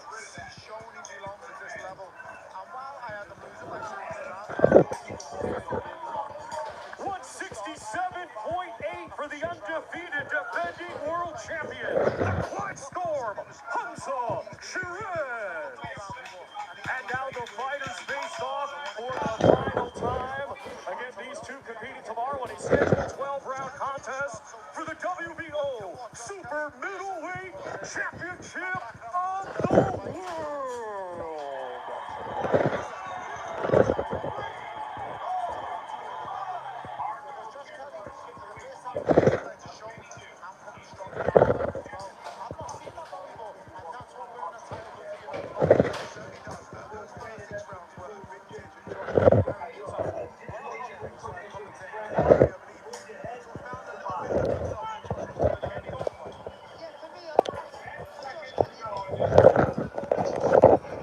All right, y'all.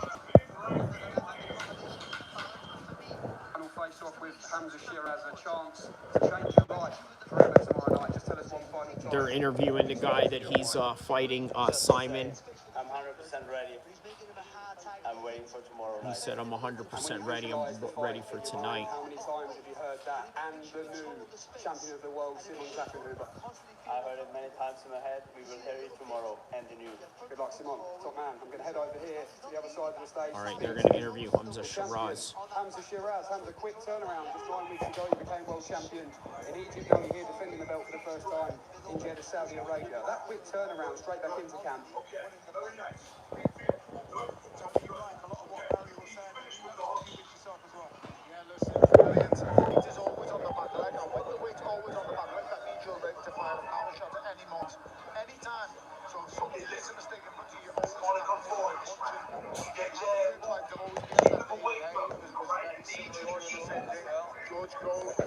Always on the back. It's the correct way to teach people to box. How do you find it to be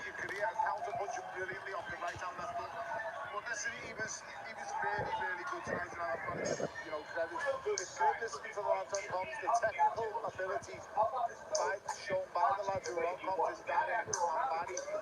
It's insightful for the audience listening, and it's really detailed and brilliant listening. Have a look at the idea of the super welterweight rankings. This is the current Ring Magazine rankings. Eddie spoke about Boots Ennis, and he really was pushing the Boots Ennis agenda. Steve, what do you do? What do you do if you're Josh Kelly? I mean, you look at that. The champions are Fundora and Boots Ennis, so either way it's going to be tough. Yeah, that is going to be tough. I think he's a better chance of beating Fundora, but I do think it's a really difficult, hard fight. The guy's a monster. He's no right to be that tall. I mean, he's a bit easy there. It's not that he's easy. Boots Ennis is probably his toughest fight. I mean, it's almost a possible task. I think he's gone highly over Boots Ennis, but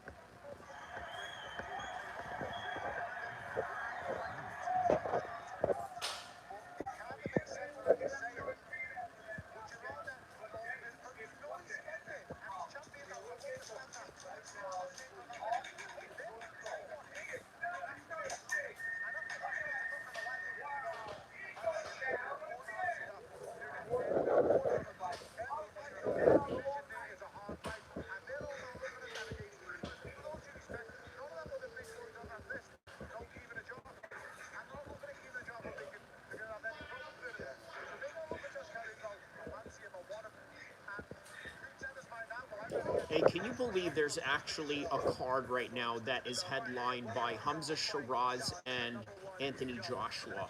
That's a little bit unusual, only considering the fact that Frank Warren and Eddie Hearn are not really known to work with each other, but obviously, due to the circumstances of Zuffa and Sella and the Saudis, that can happen.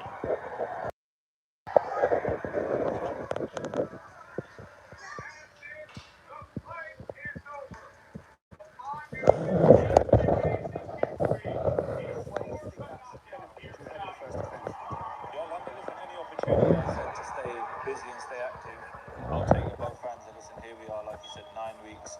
9 weeks ago, become world champion. Tomorrow night, still world champion, inshallah. you're highly thought of now. Hamzah on the world stage, of course, as world champion. You've got the eyes of contenders on you now. You've got the eyes of the British public. You've got the eyes of the champions. What type of statement are you looking to send out once again to the 168-pound division? Listen, just do what I do. Do what I do, and I'm coming for them all. So, man, Hamzah, best of luck tomorrow night.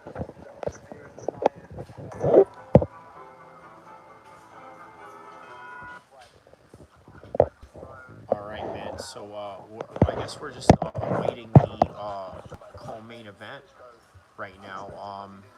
That's all that we're doing as of the current moment of time is, yeah, just waiting for the co-main event to start. So, all right. I think Hamzah Sheeraz is going to have an easy win on this one, just like Anthony Joshua is going to have an easy win on this one. Well, why do I say that? I mean, it's quite simple, right? They call this event the comeback, okay? A comeback for who? Obviously, Anthony Joshua has nothing to do with Prenga.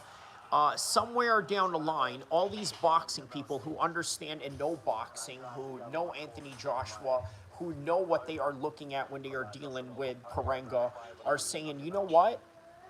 This guy is somebody that we can prey on. You see, the promoter looks at a fighter in two different ways, right? The promoter is either going to look at you as the predator or they're going to look at you as the prey. For example, if you are an up-and-coming, let's say, prospect, the best way to call you on that is say that you are the predator because you are the undefeated guy. You are the favorites, okay, when it comes to the gambling lines. You are the favorites, and as a result of that, you are the predator. Whereas, let's say you have BJ Penn in his latter years of his career, of his decline. You are the prey. All right? That is how the promoter looks at you. You are the prey. So, there is no doubt Prenga is the prey. There is no doubt this guy, Simon from Germany, who Hamzah Sheeraz is about to fight, is the Prey. And it is Hamzah and Anthony Joshua tonight who are the Predators. It's as simple as that. All with a deliberate plan of, number one, Anthony Joshua being able to fight Tyson Fury. Now, obviously, the night before, last night in Thailand, untelevised, by the way, but with a good few highlights from people who were there, show that Tyson Fury did all right. For a guy who had a losing MMA record, for a guy that had a losing boxing record, for a guy that hadn't had a win for a very long time, he boxed him in Thailand, all in the name of using highlights for his Netflix season TV show. Literally, he did that fight just to have an exclusive for Netflix to have as video content for one of the seasons. I remember one of the trailers, you had the father, Tyson Fury's dad, John, going, "If it wasn't for me bollocks, you know, none of us would be here." You know, like one of them type of things. So, yeah, man, you know, a whole lot of crazy shenanigans that go on with that. So I don't know what's going on, man. What are they doing? Are they just waiting around for Anthony Joshua and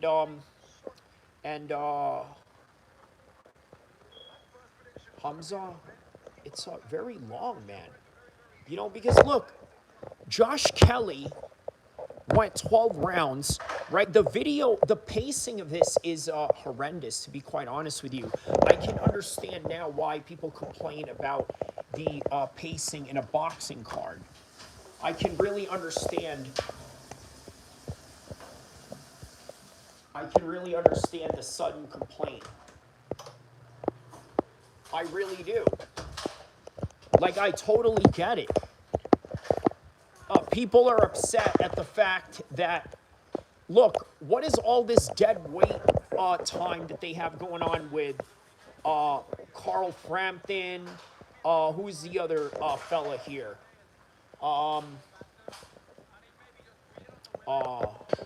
That's Tony Bellew. Okay. Yeah, man. A whole lot of dialogue. And for what? You know, it seems almost for absolutely nothing. What do you guys think? Should I stay for the Hamzah Sheeraz fight and react to it, even though we know he's going to whoop this dude's ass? Or I don't know, maybe. Who knows, right? Or, you know, or just call it quits, you know, right here. Let me know on the comment section below. Okay, there's backstage right there with Andy Lee. You got Andy Lee backstage. So what you enjoying about the process, mate?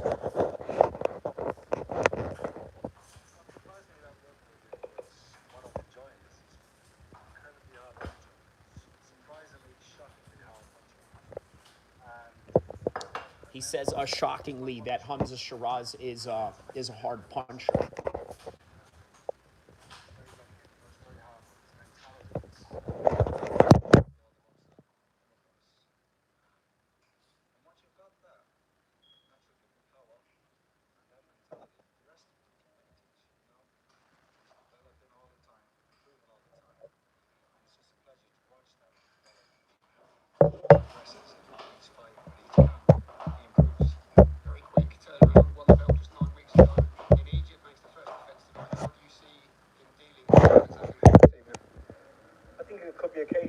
Early on, and I see it in sparring. The first jab that Hamzah lands, you see the expression change on their face, and they realize. Oh yeah, he has one of those OMG power. That's what Hamzah has going on. One of them OMG powers. Let's see how that translates against this Simon kid. Yeah, you know what? I'll stay for a bit during the Simon fight. Why not? Why not, man? Hit the like button, guys. Hit the subscribe button. Let's get this thing cracking.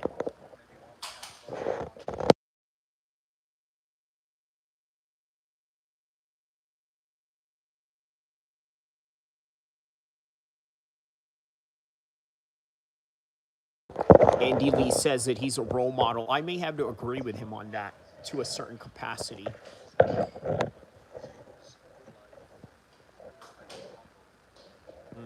He said that he's very respectful and humble. It's always worth the wait to hear from Andy Lee. Obviously, diligent trainers, fantastic stable. He's gone as far as obviously them with the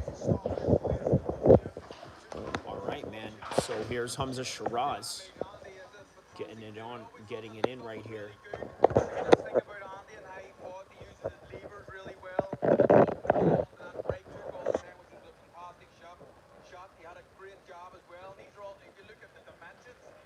So look at the dimensions. That's how he's gonna be doing. That's how he's gonna be doing it.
we go. Hamzah Sheeraz is walking out. Here we go, gents. Here we go, lads. This one's for the lads. For the UK lads, that is. This one's for the lads.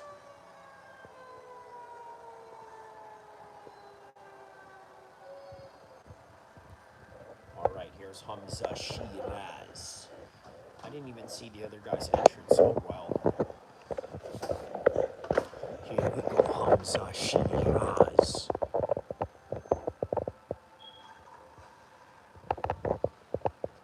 All right. Very grand entrance here. He is getting the big build up there, Adam Smith. Exciting fighters on the current world stage. One of the best ever, probably one of the best to ever do it by the end of his career.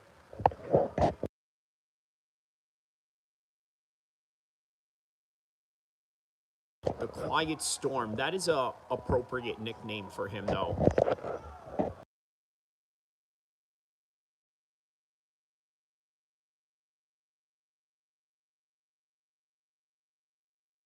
Look at this, he's got like some Pakistani drill rapper. Gunder Gill. Okay, maybe we can't have this song play because it's copyright. I'm gonna have to lower this down a little bit.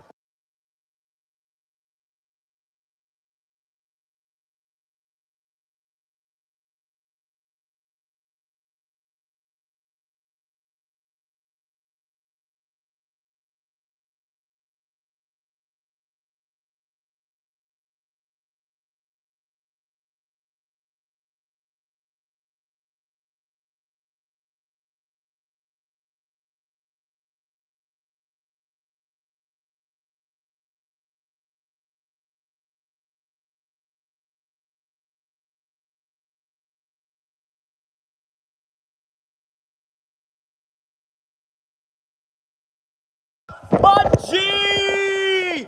Baji! That's what it sounds like. There's Hamzah Sheeraz. Let's go, Hamzah! I feel like going to, you know, a Pakistani kebab, you know, after hearing this song. That's where Hamzah's probably going to go, to like some local Pakistani, you know, Saudi place. You know, they have those there. You know, people think that when you go to other foreign countries, they don't have like foreign persuasions in their restaurants. Like, I've eaten a lot of Chinese food in France. Only because we thought it was going to be the same type of Chinese food we're familiar with in the United States. All right, here we go, Hamzah Sheeraz.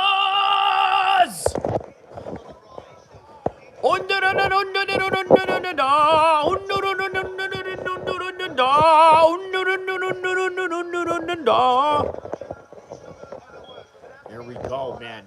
You got some Punjabi music playing in Saudi Arabia, bro.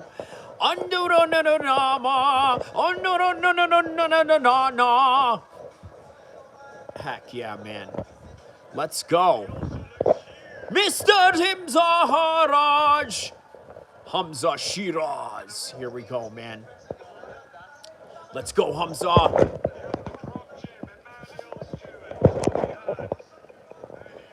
Everybody make noise for my brother Hamzah Sheeraz. Yes, we know what ticket we bought. Okay. No, actually, yeah, because he's an Anthony Joshua card. Yo, it's crazy. Hamzah Sheeraz and Anthony Joshua in the same card, right? That would only mean the cooperation of Eddie Hearn and Frank Warren crazy once again. Here we go, man. 2 rounds. He's got him in 2 rounds. That's it. I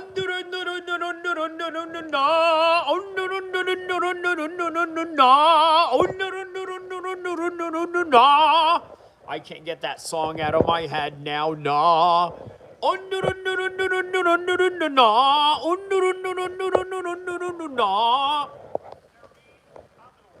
Here we go.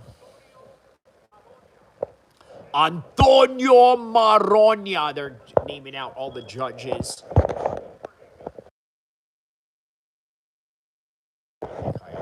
is the referee. Only in boxing they introduce everybody. And by the way, before this fight begins, this is the fight doctor. This is the ring the ring person, the ring girl, the commentator. And it's all presented by Eddie Hearn and Frank Warren's Matchroom Boxing. All right, so here we go.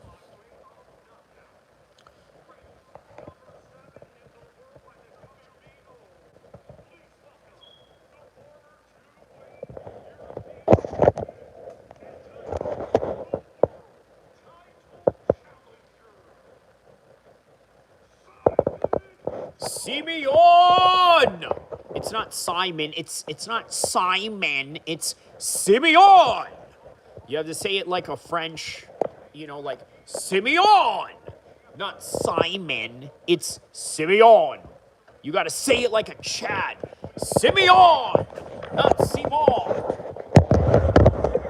Hailing from Ilford, Essex, England, he is a Riyadh Ilford, Essex, England. I love how they say England. They say it with pride. Like, it's not just England, it's England.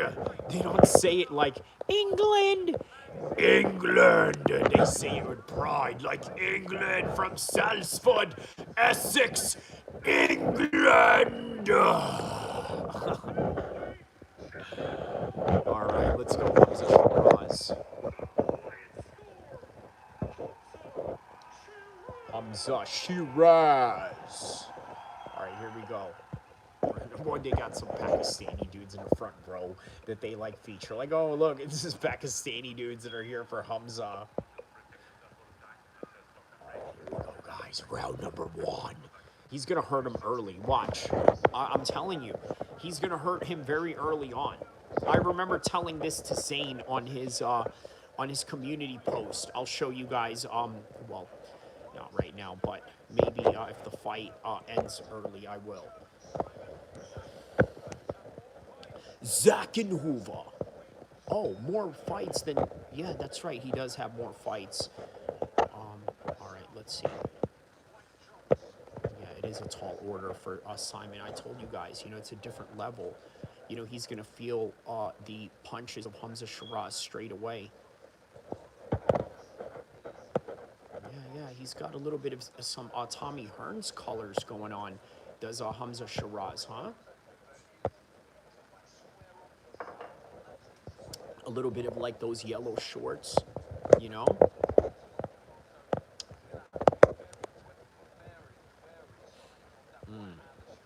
All right.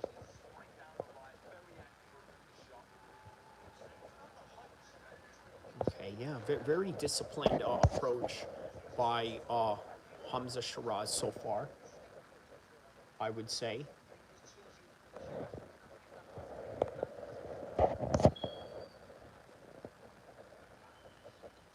Oh, wow, okay. He sort of caught him there a little bit there in that one.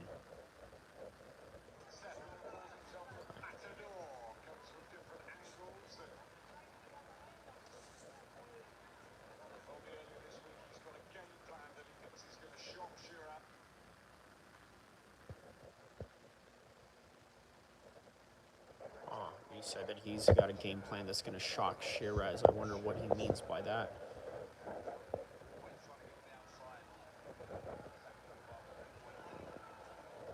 Okay, going up top is Zach Huber there.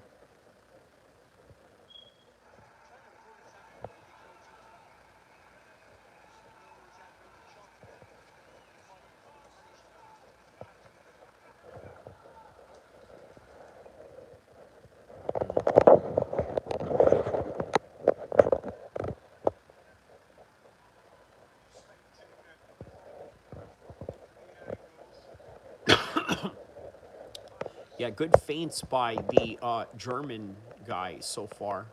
Really hard to tell, though.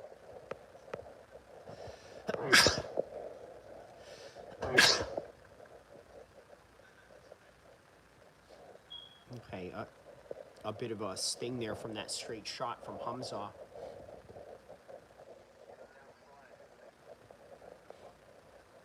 Okay, yeah, going to the body with some jabs there by Simon.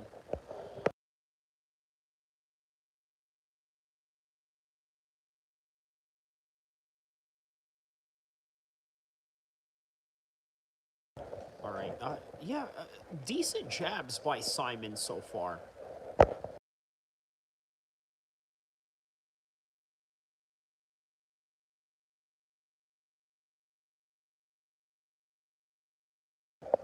All right, that's the end of the first round right there. I mean, hard round to score, really, to be honest with you. You know, I'm a little worried for Hamzah on that one. Simon seemed very active in comparison to him, so I don't know what the judges would be seeing.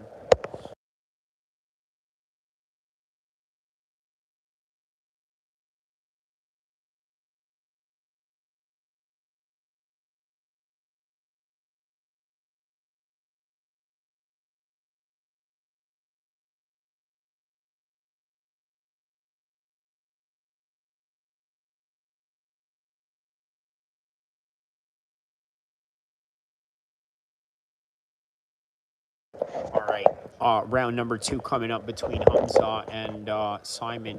I tell you what, this is probably going to be a lot more competitive than maybe the Anthony Joshua Prenga fight. Who knows? Unless, of course, until Hamzah just decides he's going to start landing bombs on this kid, you know, then we'll probably, you know, have a different course of matchup that we're going to be looking at. Yeah.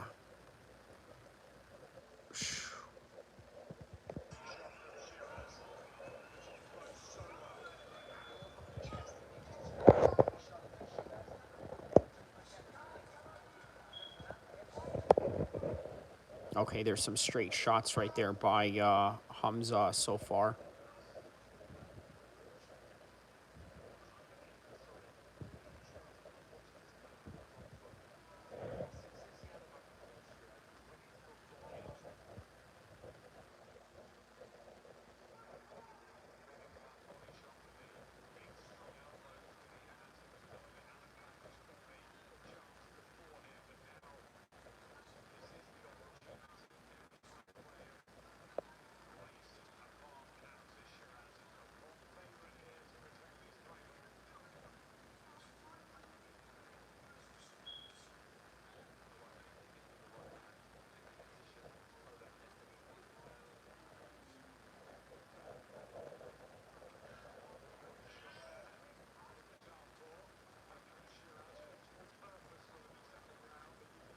All right, yeah, much better for Hamzah Sheeraz in this round, I suppose.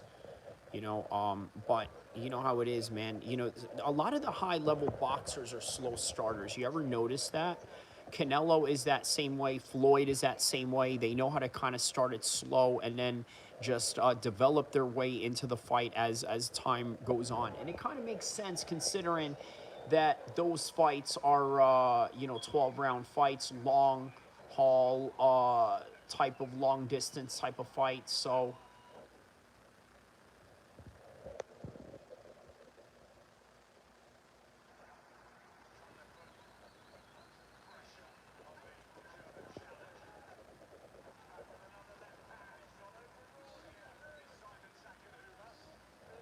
oh man, yeah, good.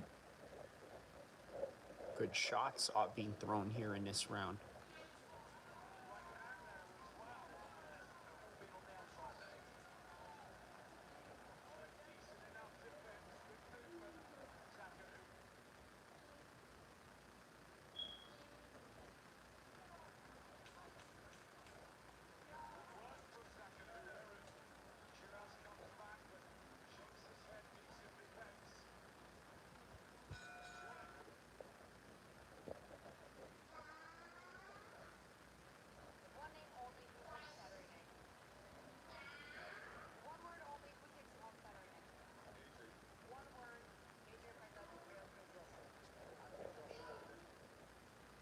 They're asking who's going to take it between Joshua and Prenga, like as if there's a choice.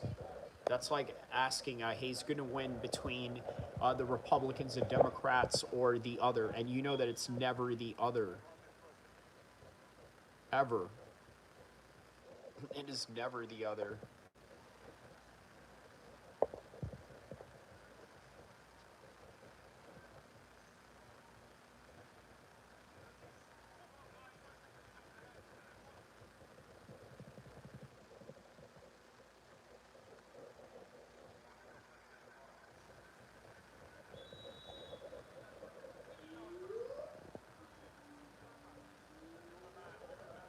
All right, here we go.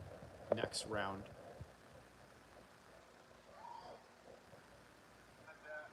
got to put a career best performance by a long way on tonight if he's going to win this world title. Because Hamzah Sheeraz's experience is a very good. Yeah, Hamzah Sheeraz is kicking butt right now, man. You know, this guy doesn't have a chance.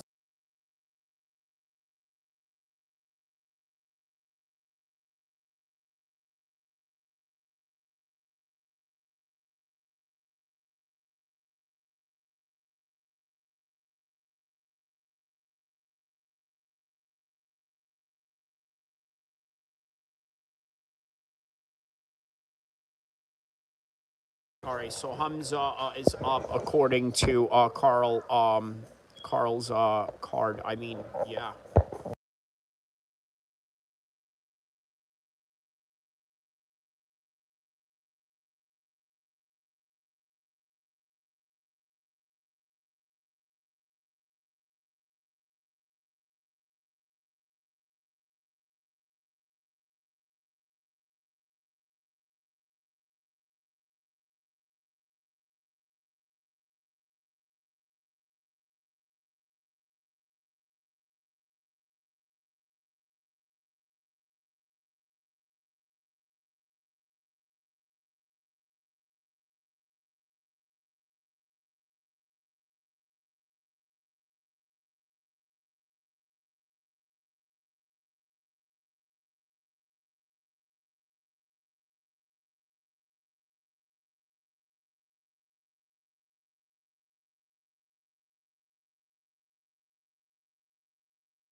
Here we go.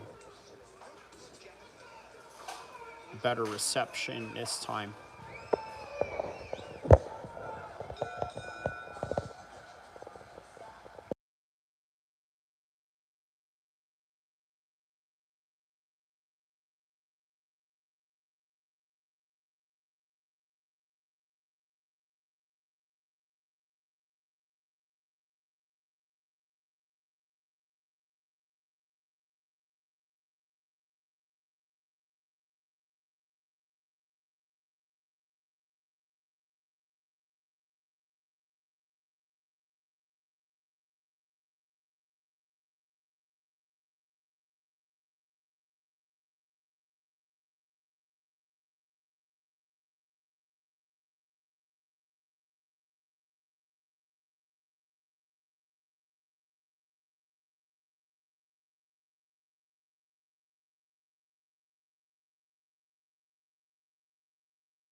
All right, here we go. Round number 4, Hamzah Sheeraz and Simon.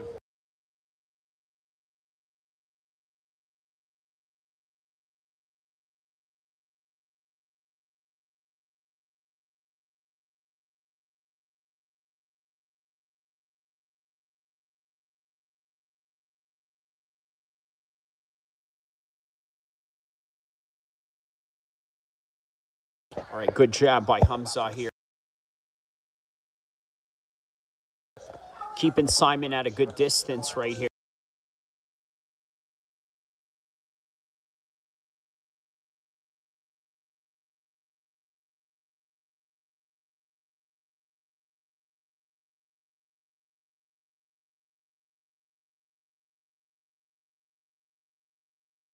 Uppercutting some body shots right here by Hamzah.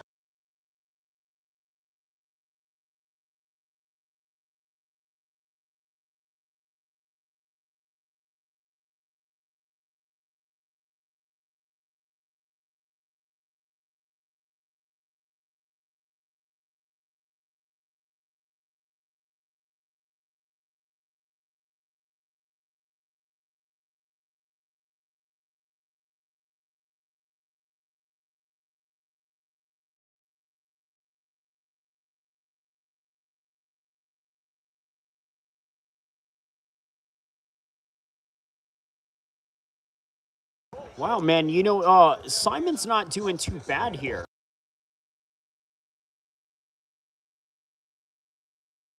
Good straight shot by Hamzah here.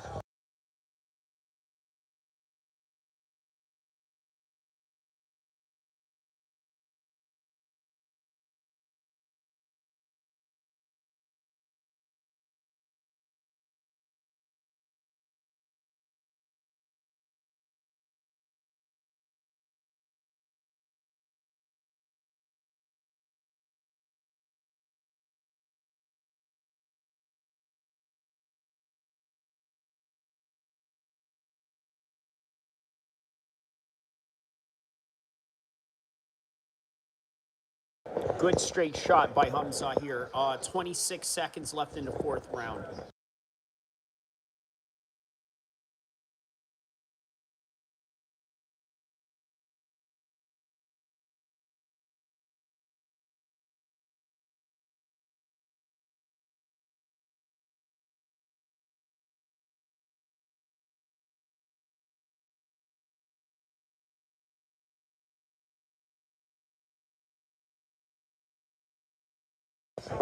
All right, that's the end of the fourth round. Yeah, good round for Hamzah.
Yeah, Zackenhuber's throwing some shots of his own here. Holding his own against Hamzah, quite honestly.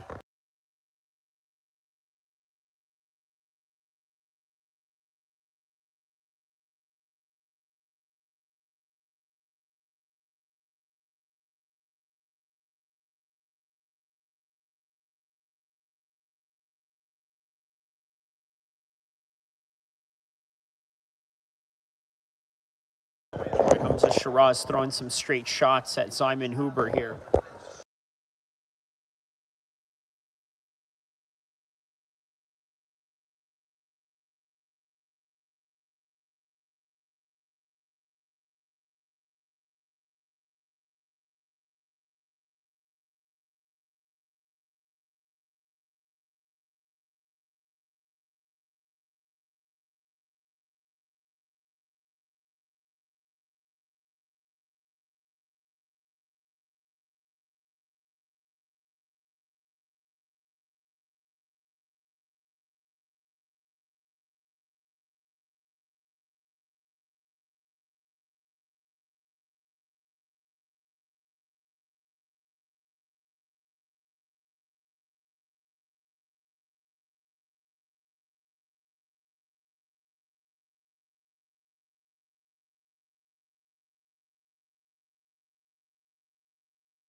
go. So, 6th round right here. 6 out of 12.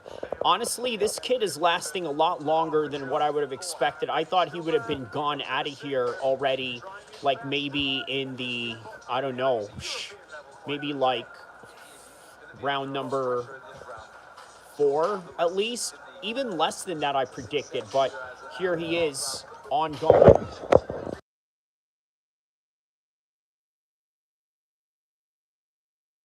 I don't think Hamzah is going to get a finish, to be quite honest with you.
All right, good close range shots here by Hamzah Sheeraz.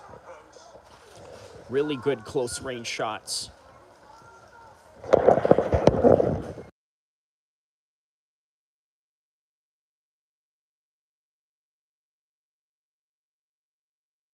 I suppose we'll stay for the Anthony Joshua fight as well.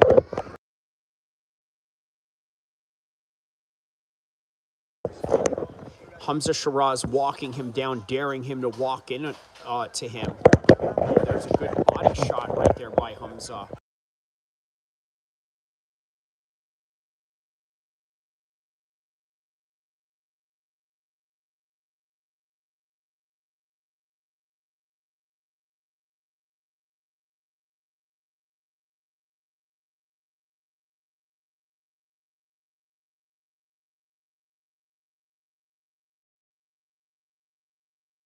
Okay, so that's the end of round number 6, going into round number 7. Yeah, easy rounds that are being banked in for Hamzah Sheeraz here.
Okay, so here we are, round number 7. Let's see how this changes for Simon.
Yeah, Hamzah Sheeraz still walking him down right here. I think that he's probably winning by the points system here.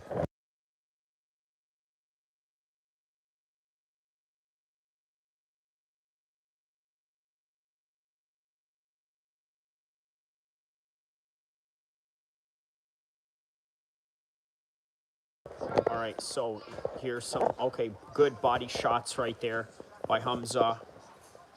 Still walking him down. 50 seconds left in the 7th round.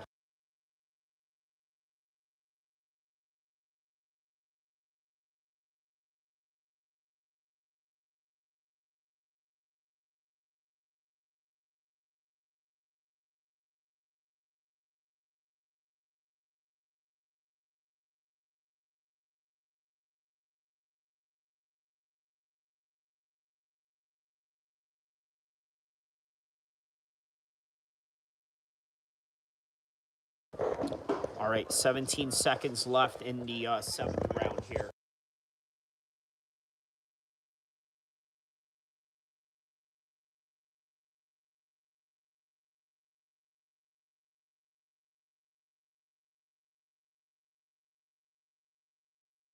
Yeah, so the commentator said that this is like the performance of Simon's career, right? Well, I tell you what, it's in a way you kind of have to do that with Hamzah Sheeraz, and especially at the level that this is in. And even with that, Hamzah Sheeraz is schooling him. So I would say that he's up on points right now in comparison to Simon.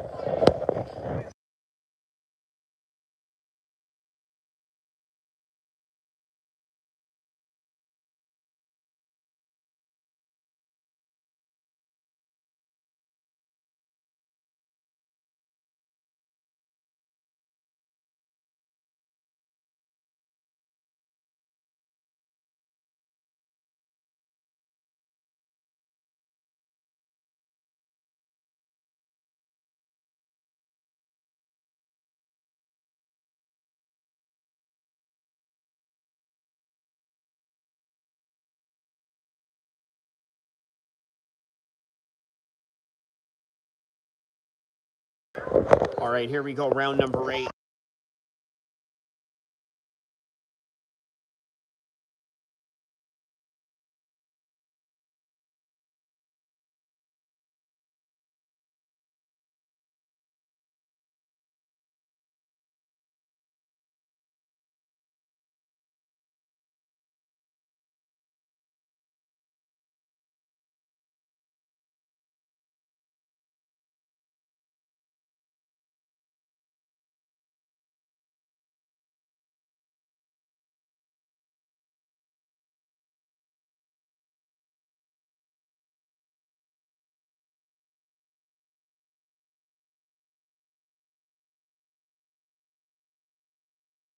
All right, so, man, there's been a lot of power shots thrown here by Zackenhuber. Very German name, obviously from Germany. Simon Zackenhuber. Einstein, Einstein. All right. Maybe that's a little racist to the Germans. Maybe not. But there's Hamzah now with some straight shots. England versus Germany, the rematch of World War II.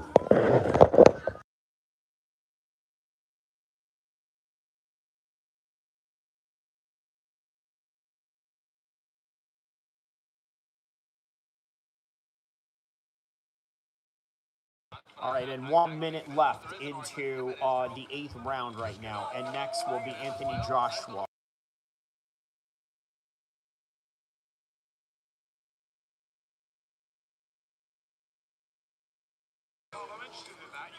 But Simon is fighting back, though, surprisingly. Simon is, no punk in this stage right now.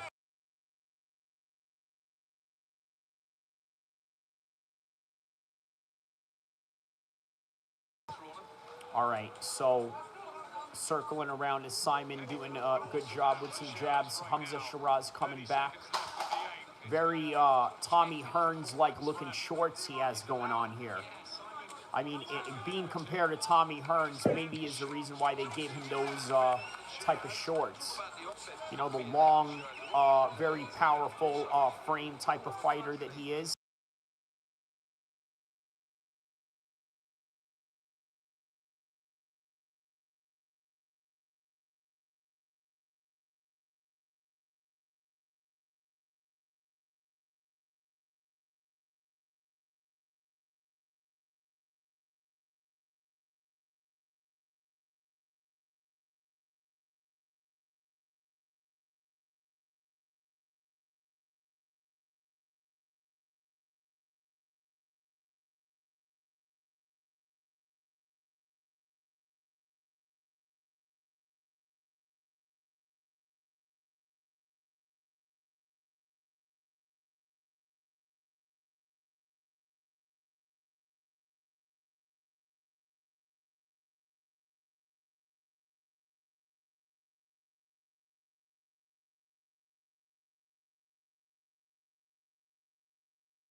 All right, Hamzah Sheeraz up on the scorecards, but Zellhuber's not doing a very bad job of keeping up here.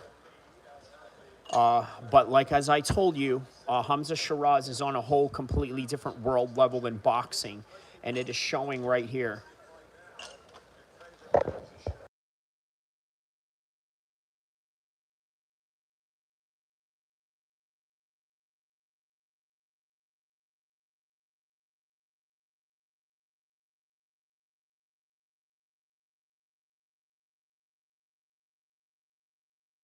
Hamzah Sheeraz looking for some real punishing shots right here.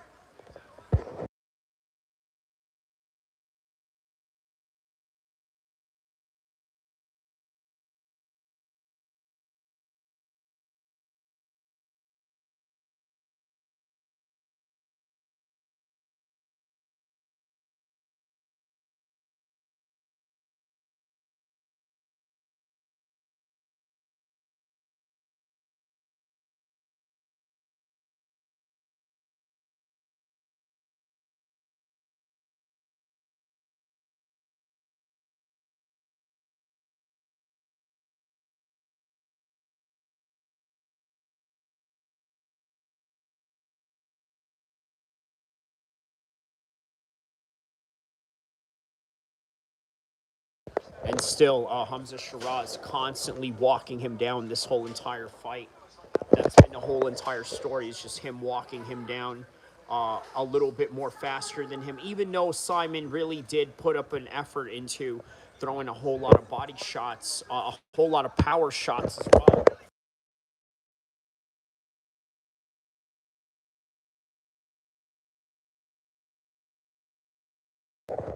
Frampton is saying that Simon is looking really exhausted right now, especially going into this 9th round. Going into the 10th round now, man, this fight, you know, has gone longer than what I would have expected.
Yeah, so that's the thing, isn't it, right? Hamzah is sort of fighting in bursts, right?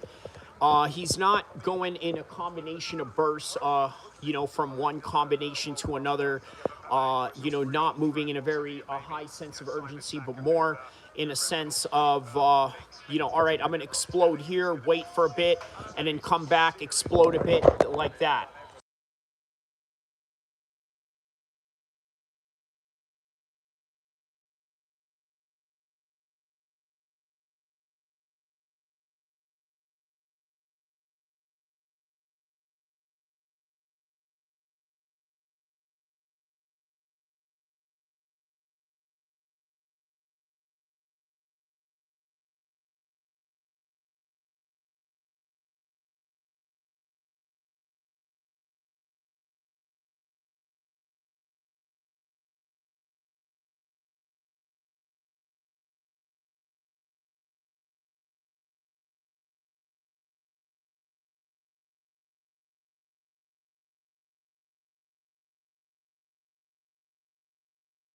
What's up, y'all? Shout out to you guys. Victory says, what's up, Kyrie? John Bob, shout out to you. He says, there's no sound if you're talking right now. I was muted for a bit. Yeah, it's one of them streams where I'm just going to be, hopping in and out. Obviously, there's a reason why I'm off camera right now, but I am tuned into the Hamzah Sheeraz Z Huber fight. He's saying, oh no. Why are you saying, oh no? What's going on that's making you say, oh no?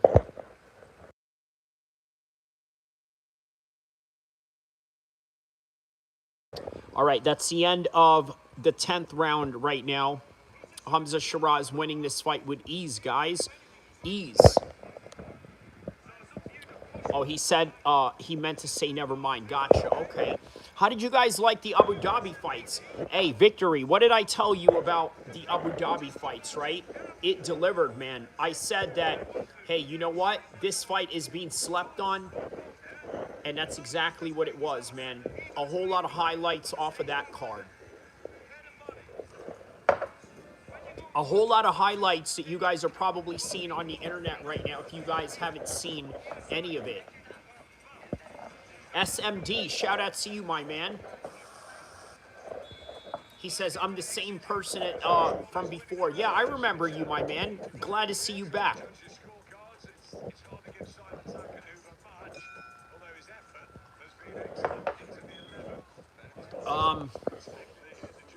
Who's excited to see Anthony Joshua come back?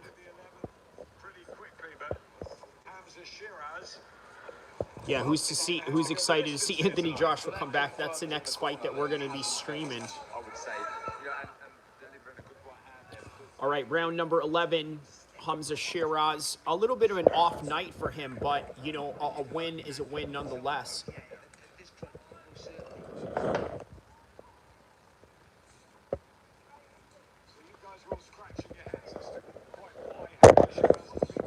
Oh, there's some good shots right there by Simon. Yeah, this German kid's pretty good, man. You know what I mean? A much harder night for Hamzah Sheeraz than expected.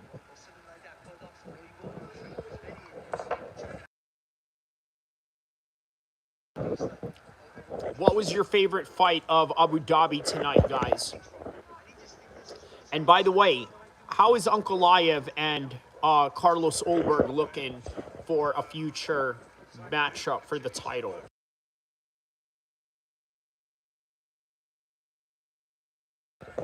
SMD says, yo, I didn't know you would be streaming for this long. Yeah, man, I figured, I was like, you know what? I'm on already. I was adamant in really live streaming the Hamzah Sheeraz fight, which I'm doing right now. And Anthony Joshua is coming up next. I might just stay around for that one as well. Since you guys are here, let's have a little bit of some banter,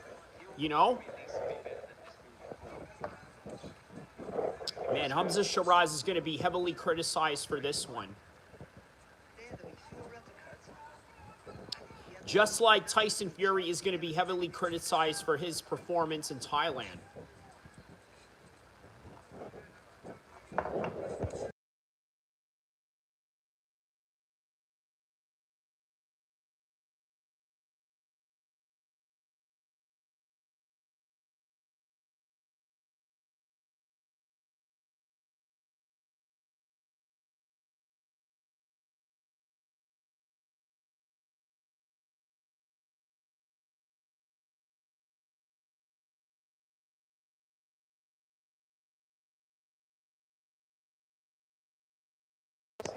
Yeah, I didn't know this guy had some knockouts in his resume right here, Simon. To be honest with you, man, I didn't do a lot of research on this guy prior to this matchup. I really didn't, and I wish I did. But at the same time, I never really anticipated this out of him. Like, who has he fought? And this is why, guys, you never underestimate who you fight in front of you.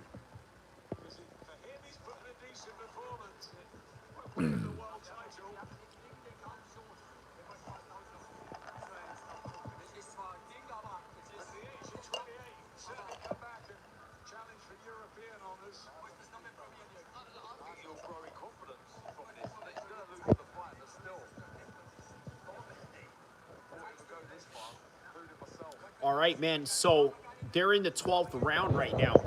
This right here is at least a victory for Simon as far as a moral victory, going 12 rounds with the champ. SMD says, how long do you usually stream for? That's a good question. So I will either go under an hour or sometimes even 8 hours. It really depends. I've done 20-minute streams. I've done 20-hour streams. Really, like, I have all of that in my catalog. Like, all types of, streams. Long, drawn-out ones as well. So, all right, so we're in round number 12 right now. SMD says, how long do you think you're going to stream for today? So I'm probably going to be on for another hour only because the Anthony Joshua fight is coming up next. I'm going to be streaming that. I just thought, you know what? I'm just going to react to the Hamzah Sheeraz and then just bounce. Because we know that Anthony Joshua is going to destroy this guy. So, yeah, I'm going to give it about less than an hour or so, SMD, if you want an estimate on it. Yeah, I'm going to stream for about less than 1 hour, and then we'll be out of here. Yeah. So how long have I streamed for already? I think I've already streamed for a good 3 hours now, I would say. This is about a good 3 hours now. Yeah, we are entering the 3rd hour as we speak. So, this is standard. 3-hour stream is like normal if I'm doing like a boxing event. It's normal if I'm doing like an 8-hour MMA event. It's quite normal if I'm doing, like a back-to-back fight event. I've done plenty of those where, let's say, there's like a British card in the morning and then an American primetime UFC show at night. Those usually go for about like 10 hours. SMD says, I think it was 4 hours because when I started watching your stream, it was about 3 hours ago, and then I watched YouTube for a good 1 hour, then I found your stream. Oh, there you go. All right. Yeah. And sometimes, you know what, it's just a matter of the algorithm, my man, right? Like when you are a smaller time YouTuber like myself, like we're just starting out, really what you want to do is just try to get yourself in the algorithm. So, I had a choice today. I was like, you know what, I don't want to be on camera because of, all these things that I got going on right now and the things that I'm doing that, I just rather not, disclose or, errands that I have going on. But I was like, you know what? Hey, just, pull up a laptop, watch the fight, get on the stream, put on a thumbnail for it, put on a description, and just go audio. And here I am, right? Collecting views and, and doing the dang thing, why? Because I'm trying to keep myself in the algorithm. I was going to do a stream the other day talking about why America sold out to them boys in the Middle East, if you know what I mean. but obviously I didn't get a chance to it because, you know, like, obviously I'm trying to be a professional YouTuber, but at the same time, I also have my own professional life that I have to attend to. So I try to balance that and try to stream as much as possible. So sometimes if there's an opportunity to stream for a very long time, you know, why not take that opportunity, you know? Or if there is a time to, let's say, do about a good portion of like 30 minutes or so, then do so. I did a lot of videos before, right? But I don't know, like, since, you know, for whatever reason, the algorithm was not hitting too good for my video section, I was like, man, you know, I'm not one of those that's just gonna sit around, you know, and be okay with low views or whatever. So I was like, nah, I'd rather not do this, and you know, and just, you know, yeah, you know, just drop videos once in a while, and then just do all my content through streaming, right? So most of the content that I do is live, right? If I'm covering a card, it's live. If I'm covering a news coverage or talking about a subject, it's live. If I'm doing a prediction show, it's live. Everything that I do is live. I do some videos. I have some classic videos that I've made in the stream, but yeah, nonetheless, that's what it is. So with that in mind, guys, you know, I think that is the end of the Hamzah Sheeraz fight. I think he won by decision here. So I don't know if I'm going to stay too long for the Anthony Joshua fight. What do you guys think? Stay for the Anthony Joshua fight or what? Why not, right? You know, why not just take it home with the Anthony Joshua fight?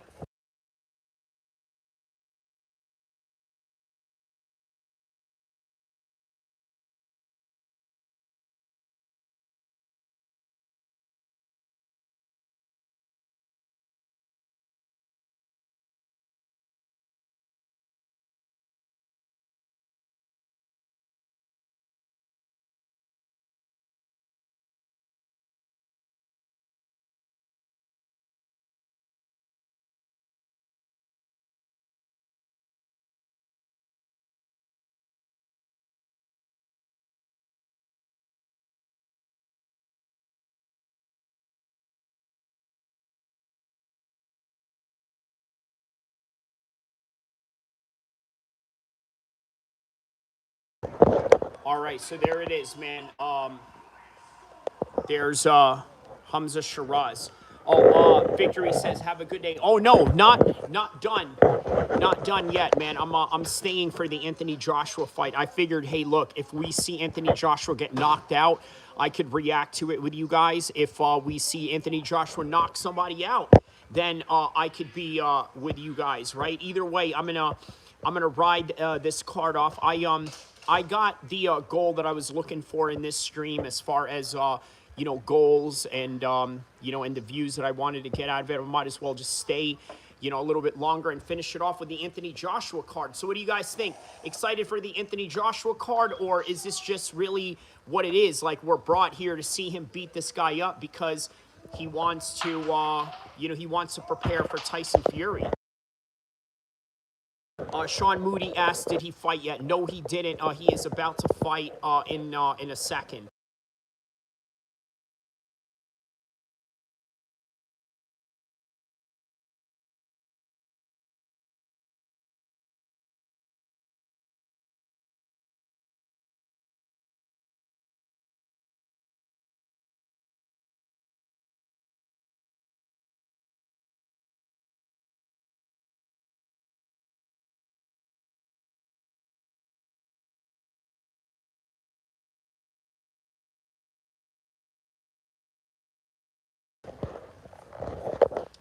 He says UFC sucked today.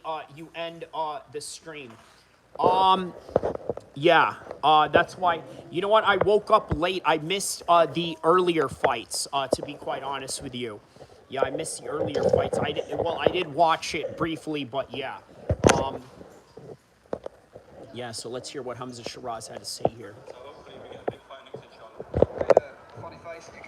When the first scorecard was read out, 114, 114, even ultimately, what do you believe won you the fight? Because as you say, you looked and felt comfortable in there tonight. I knew it went that good, but I didn't think it was that bad. But like I said, just back to the drawing board, that was a quick turnover after that. But I needed that, you know what I mean? Needed that in 12 rounds. And yeah, like I said, on to bigger and better things, inshallah. Final one from the commentary team. There was a little bit of speculation, maybe about an injury to the right hand. Can you clear that up? Was the hand okay? Nothing at the minute, all good. And in terms of what is next, you talk about the challenges. There's a big fight happening here in the Kingdom of Saudi Arabia, Halloween night in October. Can we expect Hamzah Sheeraz to be ringside for Canelo and Billy? Yeah, well, I'll be here. Listen, I'm a champion in the division, so like I said, I'm sure people are chomping at the bit after that performance. So yeah, man, let's make the big one happen, inshallah. Yeah, Sean Moody, when you said Sheeraz says, brother, give me tougher competition. Dude, that German kid was pretty tough competition, to be quite honest with you. Very tough competition, okay? Like, I think that was grade A level competition. It really was. It was Hamzah Sheeraz that made himself look bad today. You know, now, man, look, he could have done better, but it's all right. You know what? Sometimes it's better off winning and then learning to do it better than losing and then having to, you know, win an even bigger lesson out of that. So, yeah, man, yeah.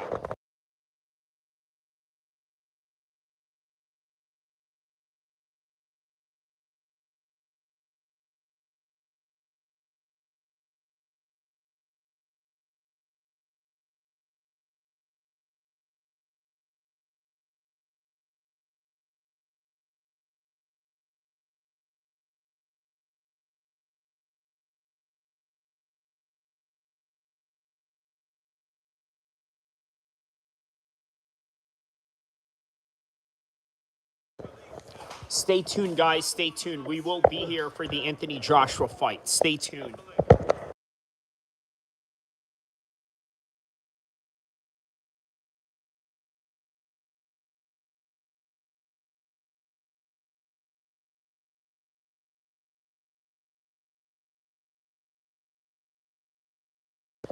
SMD with the prayer hand emojis. Yes. Prayers. Prayers to world peace and all of that.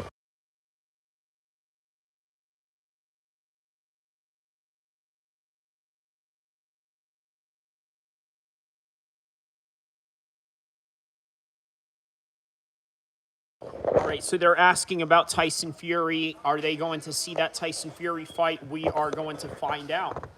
But I think it's all, you know what? It's Anthony Joshua's turn right now. You know, it's up to him on how and when, if they are going to have this fight cracking and going, so.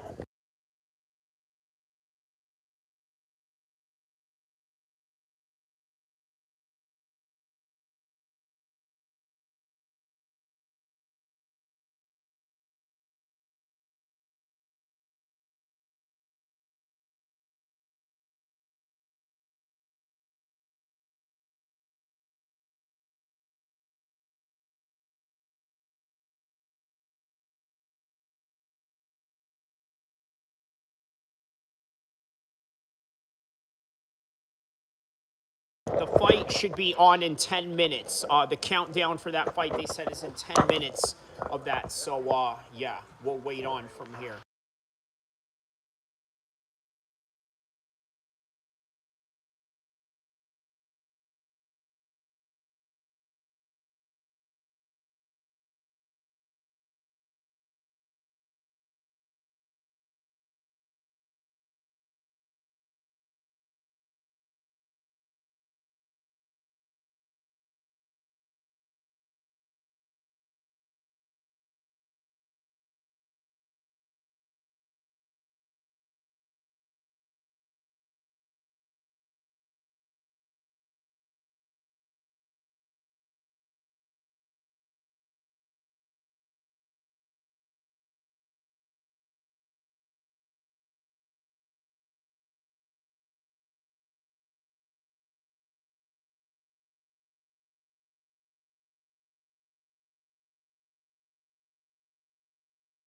There's Tony Bellew right there.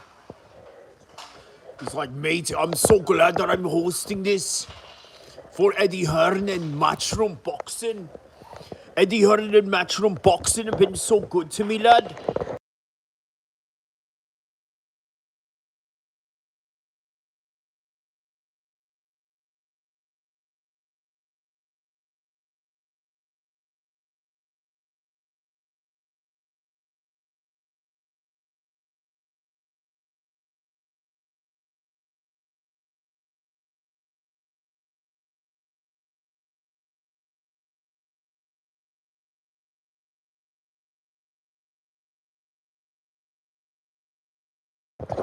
He has faced tougher competition. Anthony Joshua has. He had, like, Prenga had one loss, but that's like in the regionals against a dude that's not even worth nothing.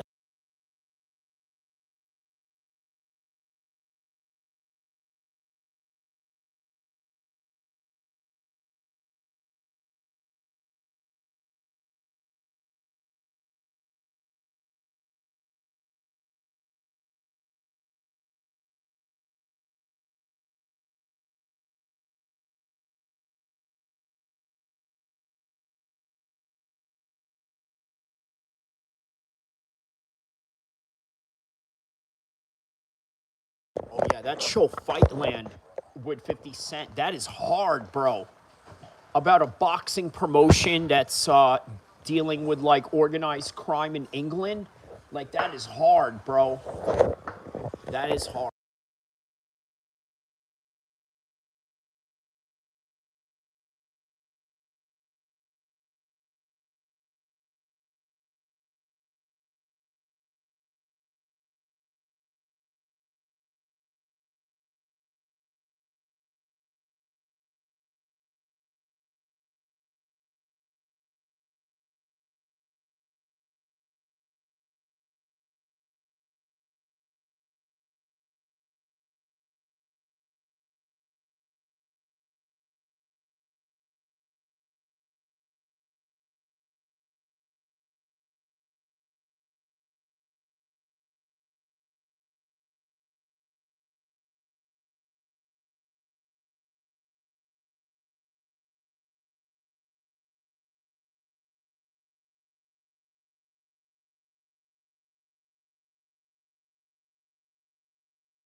Yeah, take a look at all these different comebacks that they have, right? So obviously Tyson Fury was last night.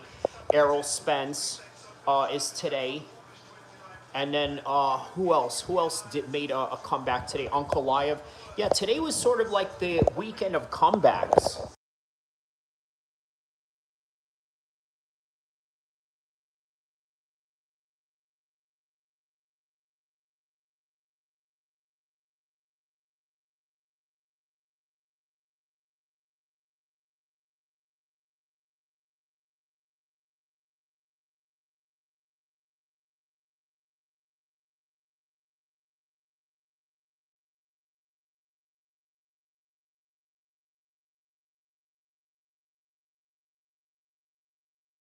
They're showing a cartoon of Anthony Joshua really building up his comeback story. This is why Eddie Hearn is literally the perfect manager for Ian Gary and Tom Aspinall.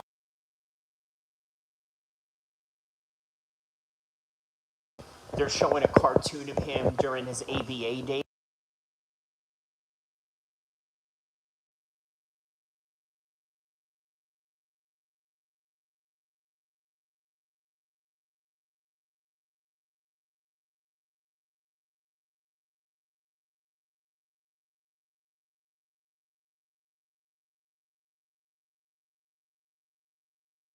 Showing some old school Anthony Joshua training footages here.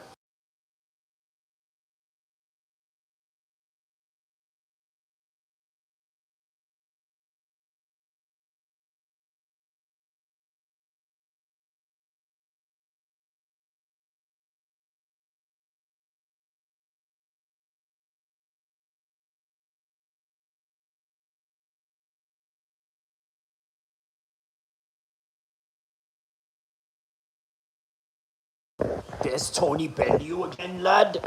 Tony Bellew.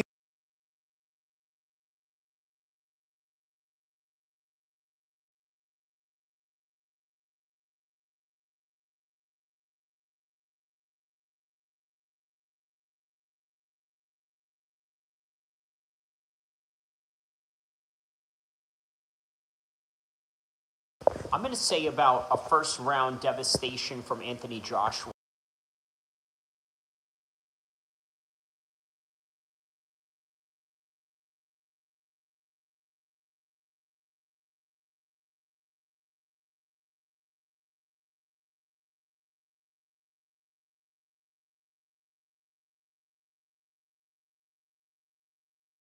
Yeah, Eddie Hearn and Matchroom really did a good job of promoting Anthony Joshua here.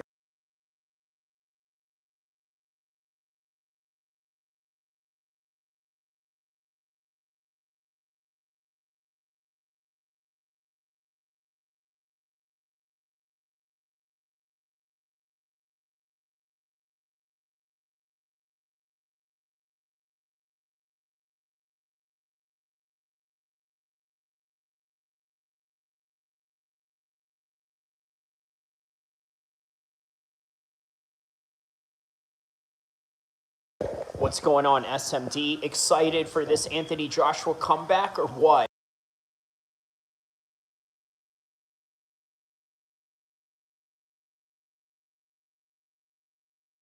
I'll tell you what that demonstrated for me, victory, right? What in the victory of Ank today, right? It demonstrated to me that he can keep up with the newer guys that are coming up the ranks right now, which is what Bogdan is, right? Bogdan was set to take on, I believe, Jan Blachowicz in Belgrade next week in the Daniel Rodriguez card. By the way, listen, great job on the UFC building up Daniel Rodriguez for a fight night. I mean, look, otherwise, this would have been an Apex card. But no, they decided, you know what, we're going to do it in the most gangsterous place ever in Serbia. Tell the story, the most gangster story ever of Daniel Rodriguez, okay, a Southsider, real Southsider Mexican gang member from LA who also fights in the UFC and how he got locked up. And we're going to tell that story and boom. Bogdan was supposed to be in that card. So instead, he was going to be in the card with Ankalaev. Even though it was a short notice for him, he should be able to beat Ankalaev considering he's the former champion and he's supposed to be the guy that's coming up. Instead, the opposite happened. He wore him down. He showed that, Ankalaev showed that he had championship level cardio, championship level patience. Okay, this is something that I also noticed with Canelo, something that I've also noticed with Crawford, something that I've also noticed with Floyd. Very patient boxers know how to draw you in, right? Which is sort of what Hamzah Sheeraz just did right now in his 12-round performance against Simon. That is what Ankalaev did. Eventually, you noticed in the fourth round, it was so easy to take down Bogdan. So easy to take him down.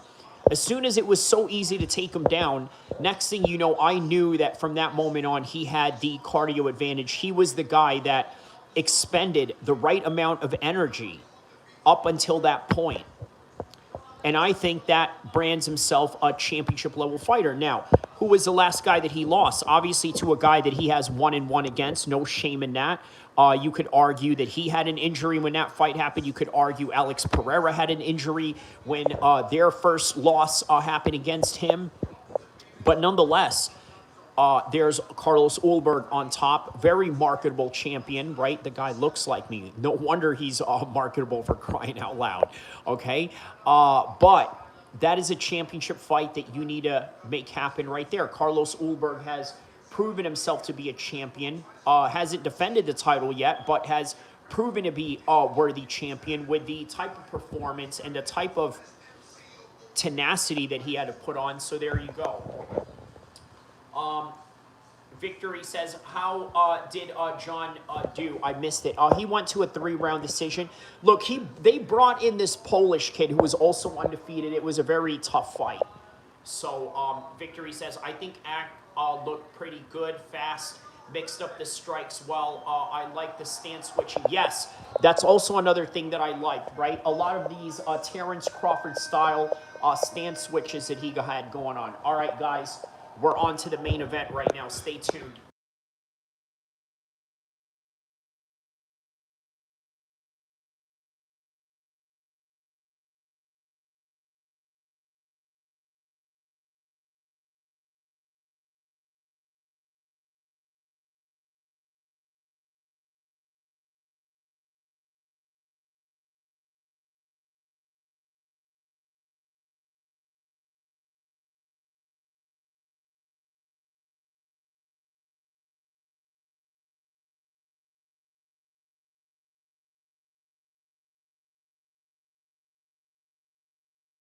All right, Chris Prenga walking out right now. Very interesting music he's got going on in the background right now. Is this a Batman music he's got?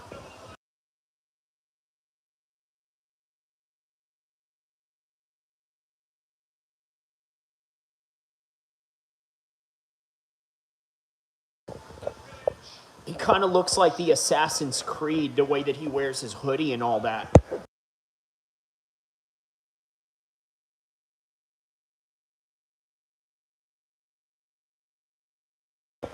Okay, so very interesting. He's got a kickboxing background and he's also skydive.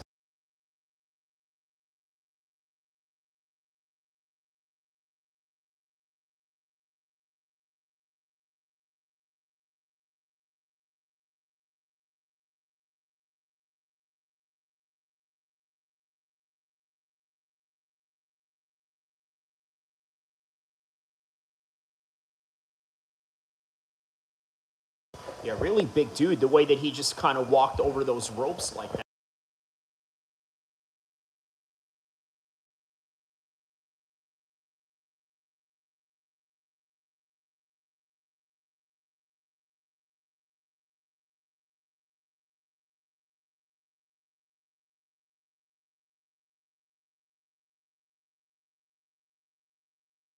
Here comes the entrance of Anthony Joshua right now.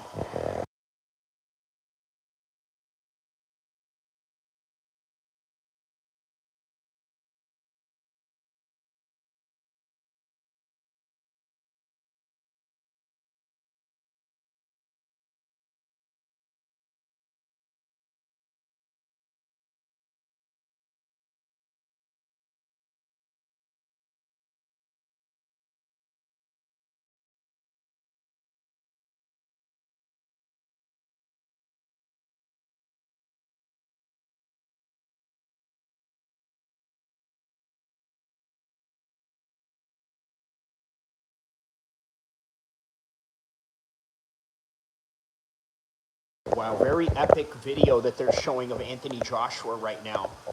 They're kind of showing him how he got to the spot to where he's at right now and the accident between his friends.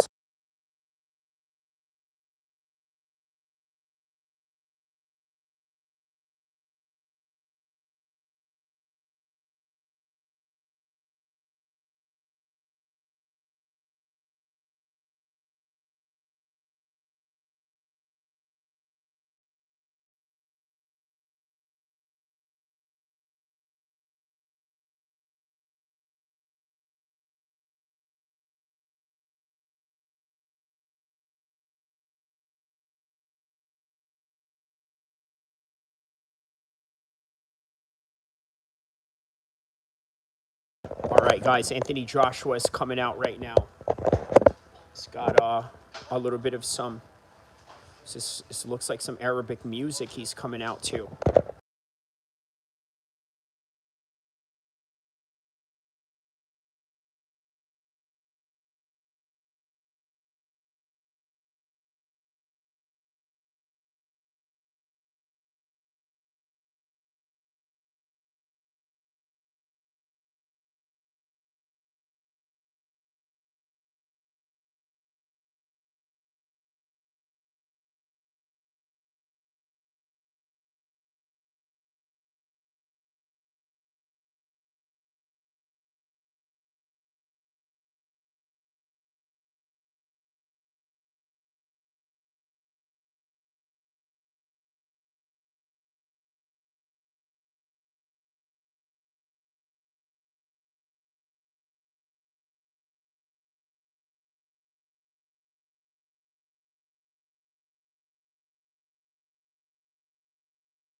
right, so it looks like he's coming out to some Meek Mill's music. And what is this? Victory says, yeah, I'll tell you an MMA guy to watch out for is Ezra Elliott. Oh, yeah, I saw his fight. Yes, Victory says that dude just beat Damian Anderson. Side note, I hate when BJJ guys call their matches a fight. Yeah, I don't like that either. Bro, listen, think about this, right?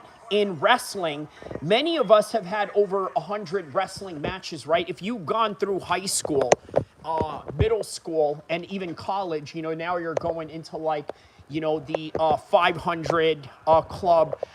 If you are like a long-time Olympian competitor like Dave Taylor, Jordan Burroughs, Kyle Dake, and Kyle Snyder, and all of that, you are in the thousands, right? Alexander Carella, you know, sure was in the thousands, or, you know, by the very least, the 800, 900 club. And yeah, man, nobody is calling them fights, bro. Those are not fights, my dude, right? A fight is a fight, and a wrestling match is a wrestling match. And, you know, that's kind of where I stand with that, you know, in that regard. Okay, so it looks like they have the Saudi Arabia national anthem going on right now. So, yeah. So, yeah, like, you understand what I'm saying, right? Like, it's not a fight. A lot of wrestlers can attest to that. Like, you know, wrestlers would never call what they do a fight. I mean, do wrestlers get into street fights? Yes. They count that. You know what I mean? They count that, especially if you're one of these barroom, you know, Texas, white American wrestler types, right? Like, you know, more than likely you're going to get into, you know, some sort of like toss up, you know, with dudes at the bar or something like that. They count that. That is a fight. A wrestling match is not a fight because there is not the inherent danger of a strike to your face. You know, even though wrestling can hurt you in other ways, you know, it's not purposeful, you know, infliction of damage. You know, not in a way that, you know, boxing, Muay Thai, kickboxing are sort of designed in that way.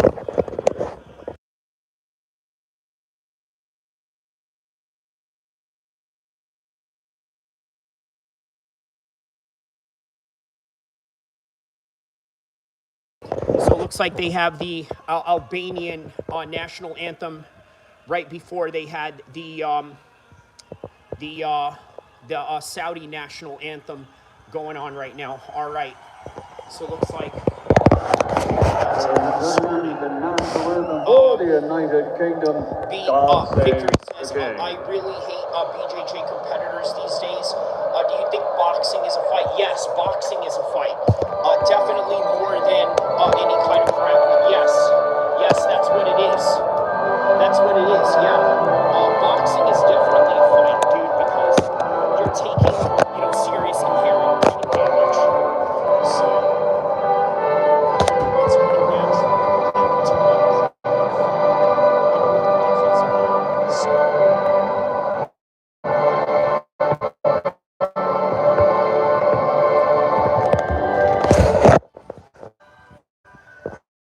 So they got the UK national anthem right now. There's Eddie Hearn right there. You know, with this look on his face here. You better do this for the lads, Anthony Joshua. You've got to do this for the lads. He's got that serious look in his face while the British national anthem was playing. But yeah, no, really, I'm really curious to see how Anthony Joshua is going to do in this. This is the main event of the evening. 12 rounds of boxing. Really fascinating how he's going to do in this one right And here. it's all brought to us by Riyadh Season, Cheddar Season, and Seller in association with But yeah, Eddie Hearn for grappling, National so for Boxing those of you that have been keeping up with our conversation earlier, yeah, grappling is not a fight. It's not a fight at all. Ladies and gentlemen, the kingdom of Saudi Arabia. King Salman bin Abdulaziz Al Saud.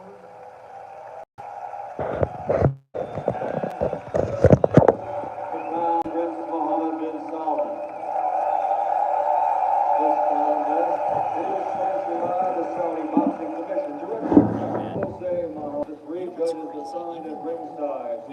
know how this match is going to go between Joshua and Prenga. You know, there's still a certain sense of anticipation behind it, kind of like back in the days when we were watching Mike Tyson. You know, there was still that, a high sense of anticipation for it, you know, in ways that you just don't. If, like, for example, okay, Spence, he's coming back and fighting Acosta later on tonight, right? That's considered a comeback fight. It's also a tough fight, but it doesn't have that kind of anticipation that it does with Anthony Joshua. Maybe because this Anthony Joshua fight is sort of tied to, I think it's sort of tied to Tyson Fury. That may be the reason behind it. You know what I mean? That could be the reason why. I think it's just because it's tied to Tyson Fury and the possibility of making that match through this. So, at 261.4 pounds. An outstanding professional record consisting of 21 fights, 20 victories, and all of his victories are by knockout, with only one defeat in his career. From Medita, Albania, 20 wins, 20 knockouts. You know what that means? That means it only goes one way for him. That means that it only goes one way for him, meaning that he's a killer be killed type of fighter.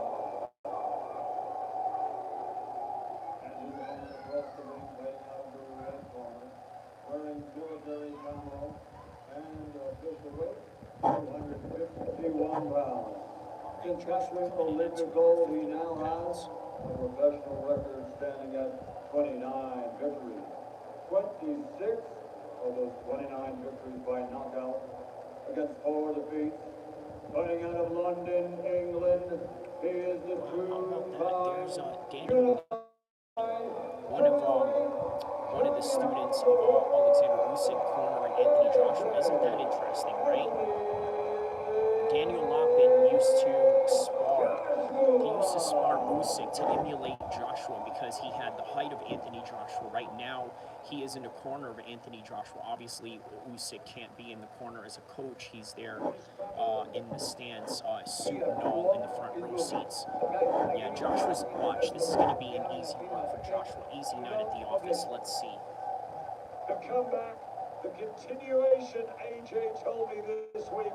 The next chapter. Yeah, dude, listen, victory. Also, another thing, dude, the reason why a lot of BJJ guys call what they do a fight is because obviously they're not brave enough to go into an MMA fight. They're not brave enough to go into a kickboxing or boxing fight. They're not brave enough to go into a striking scenario. So they got to try and make themselves feel brave by calling it a fight, but they've never been in a fight. You know what I mean? Aside from a street fight. And,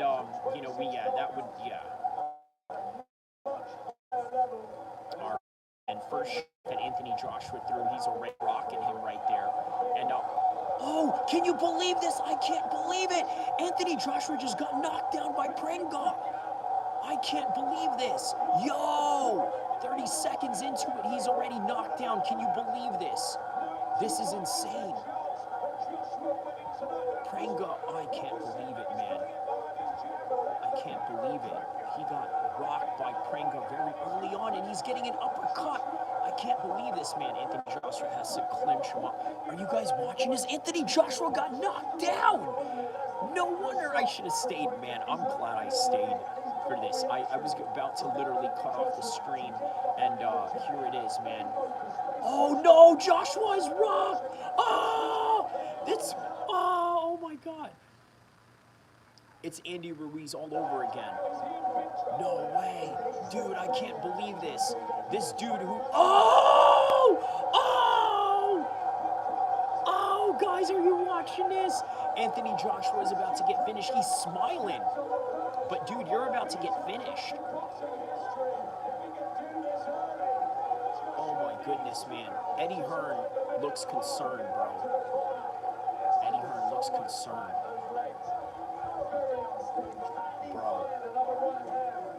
Bro, if you were going to take this kind of beating, it would have been better to have taken it from Tyson Fury.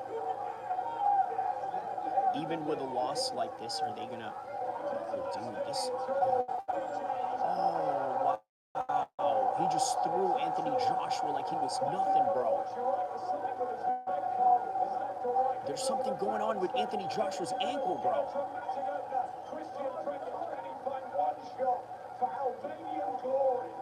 For Albanian glory, he said, yeah. Dude, he's definitely raining some Albanian glory on Anthony Joshua right now. I can't believe it. Oh my God! Oh my God! Guys, I cannot believe what I'm watching right now. I'm glad I stayed longer for this, man. I honestly thought this was Anthony Joshua's fight to win. Dude, Prenga's gonna keep going after him, bro. Yo, he just literally opened up the Daniel Dubois blueprint. That's what he did here.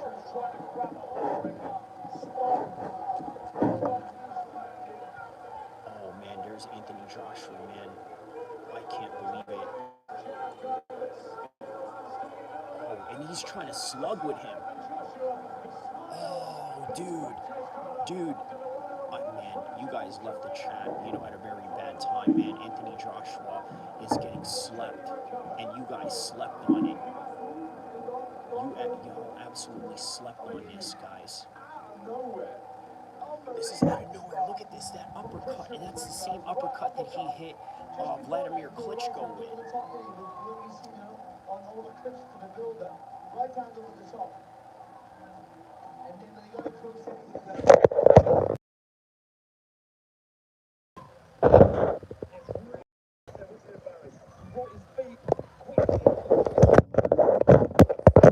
Anthony Joshua is getting slept, yo. Yo, think about this, right? 20 knockouts, 20 wins. Out of the 20 wins is 20 knockouts. Man, and then Eddie Hearn is right there in the front row seat with his family. Dude, this is bad, bro. This is absolutely bad. Anthony Joshua is getting effed up right now. That referee is looking to jump in and really looking to finish this fight right now. He's really looking in the concern of Anthony Joshua. Like, Anthony Joshua is a concern right now. He is in critical, dire need of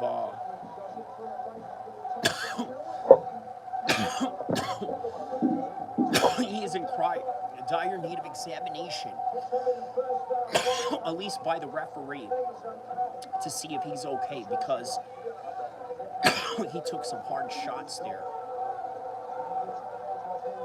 And really taking Anthony Joshua out of his game plan.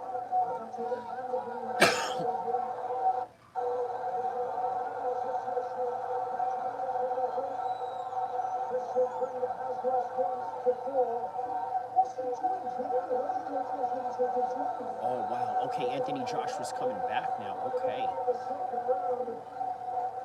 Anthony Joshua, man, he really knows how to put you in a roller coaster of a fight. First, he gets knocked down, I think, 3 times in that first round, man. There's 3 knockdowns in that first round.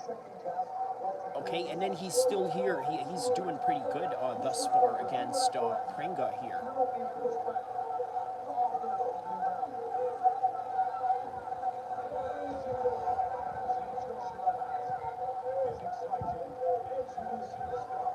That's it. That's what it is, man. Anthony Joshua is an edge-of-your-seat type of fighter.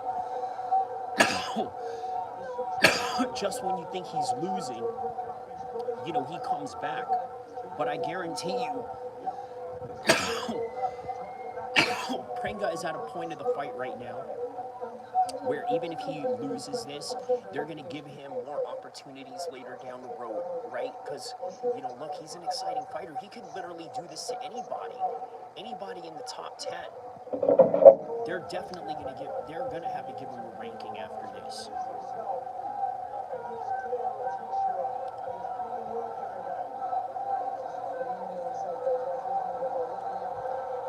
Oh! Oh!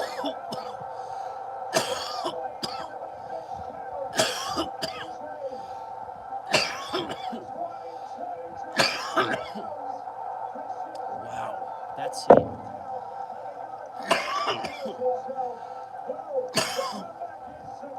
2-round knockout.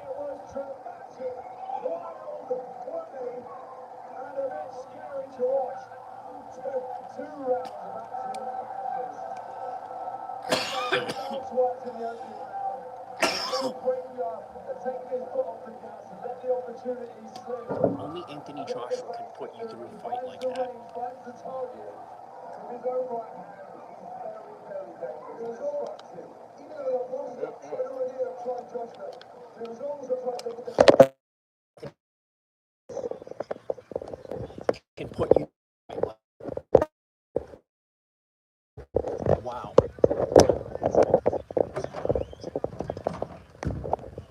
Absolutely exciting fight. Wow, man. Listen, that was fight of the year for me. Okay, that was better than any of the other UFC fights tonight. Tell me it wasn't. Tell me that it wasn't better than the other UFC fights tonight.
Yeah, so I tell you what.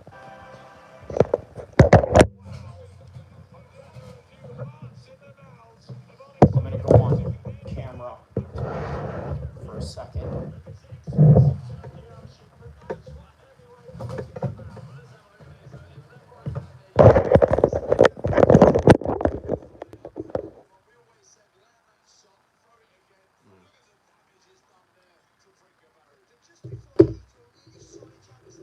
Yeah, man.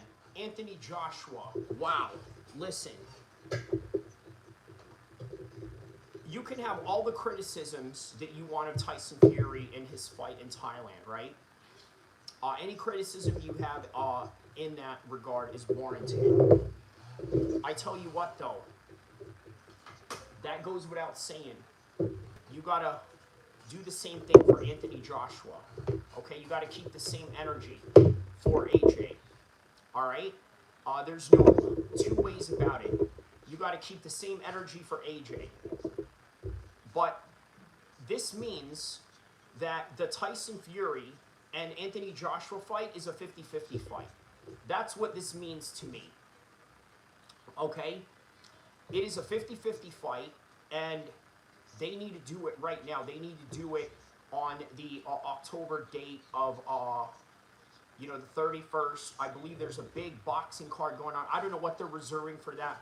But for sure, the next big boxing card, or one of the biggest boxing cards coming in the fall, is going to be in October 31st, right? Halloween. So they're going to have some kind of fight in Halloween, a Halloween day. Hopefully not a Halloween theme, because I think that's stupid, but that's neither here or there. That is what they have going on right now, right? They are planning on doing that. So I tell you what, man, 50-50 fight between Anthony Joshua and Tyson Fury. It's a 50-50 fight. I say, why not? Go with it. Go with it. Get to the 50-50 fight, because here's the thing, right? If you don't let them fight right now, anything could go wrong, right? Tyson Fury could have a crash out moment again, right? He might just decide, you know what, instead of living this life of being a professional athlete, I'm just going to, F off with it and just, become a drunk again, right? Go on depression, right? All types of things that could hinder this fight from happening. Do it now. Do it while the trigger is fresh, while it's ready to go, and while there is some remnants of interest behind it. Because I tell you what, there was a lot of interest during the time these two were world champions, or during the time when Tyson Fury had vacated his belt after he had defeated Vladimir Klitschko. This was in 2015. He went on depression, right? Started gaining weight, started using all types of drugs, just wilding out, enjoying his money, right? After the Vladimir Klitschko win, one of the biggest wins of his career. Well, all those belts got scattered and vacated away. Guess who picked it up? Anthony Joshua. And next thing you know, Tyson Fury comes back. Instead of Anthony Joshua, it was Deontay Wilder. Deontay Wilder tries to make negotiations with Eddie Hearn to make the Anthony Joshua fight. It falls through for whatever reason, right? Now here we are. Both of them already, two guys that have historically lost to Usyk already. Two guys have lost to Usyk, and as a result, what are you going to do? Put them up against each other because they are the biggest names in UK boxing. Well, here's the problem with that, right? They want the fight in the United Kingdom, right? Yes, he says, you look way different than I expected. Do you remember me? I do. I do remember you from earlier. He says, I look different than what you expected. Okay. I expected that. I mean, I do have quite a bit of a very unconventional voice and what have you. But, in other words, here we are. Hello to you, SMD. Shout out to you, my man. So, yeah. This is where we are, right? All of a sudden, both of them already lost to Usyk. Now, nobody has any interest in seeing that. All of a sudden, both of them are no longer world champions.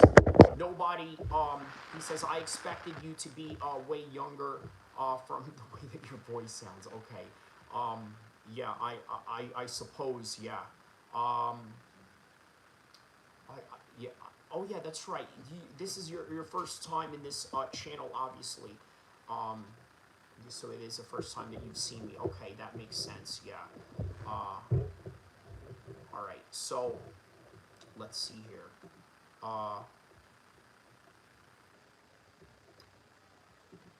Let's see what else is going on in the live feed of the event. Let's see if there's anything going on.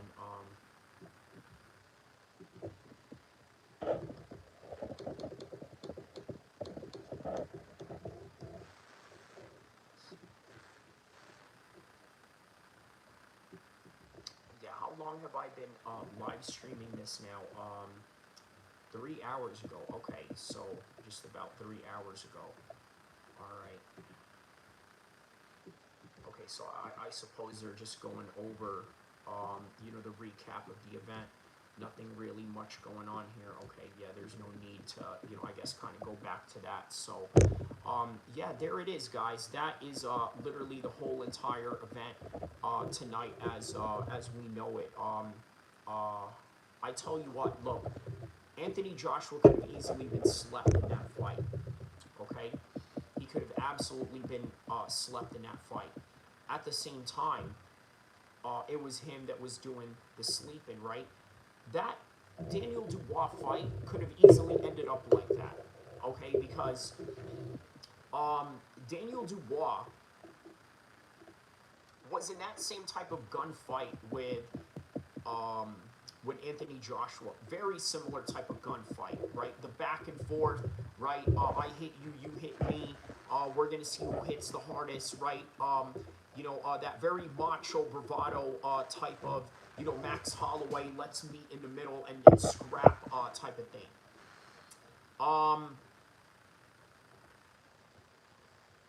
That wasn't the case.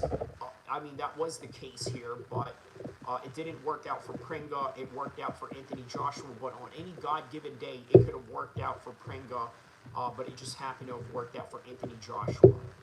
I say that this makes it even more compelling for him to fight Tyson Fury, because the way that Tyson Fury won, it was contrast. He did it with patience, right? There wasn't a lot of jazz and pizzazz to it. He looked very lethargic. Just did the bare minimum to win against, Warriors Whack. And as a result, both criticisms towards them in their performance this weekend is going to be warranted. All right, the criticisms are going to be warranted. Why? Well, I want you to understand this, right? Both of them were expected to dominate. And in some instances for Tyson Fury, he did. Ishla says, off topic, are you born a Muslim convert or were you born Muslim? That's an interesting question. I'm glad that you asked that, right? So I was born Muslim in a sense where my father obviously is an Arab man who was raised Muslim, right? But I didn't grow up with him. So I was born Muslim but wasn't raised Muslim, but then converted and to my own choice became a believer. So I hope that answers your question right there. I know that's a common question that I sort of get. Sometimes, right? Quite a unique question, actually, that I get. And I hope that I answered that to the best of my ability on that one, my man. So, yeah. All right, he says, oh, okay, I just noticed a tattoo on your arm and was curious. Very good. I'm glad that you have that astute observation right there, man. So, yes, that is what it is, man. That is, the reality of my life story and, and everything about it. So, let's see, what else? What else can we cover from that? So, all right. The rest of the card was pretty good. Obviously, the Joshua Kelly fight was pretty cool. The UFC fights tonight were pretty cool. Errol Spence is going to be fighting down in Australia tonight.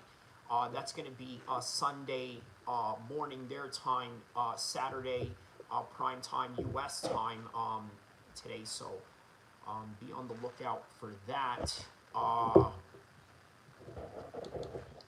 Let's see what else here.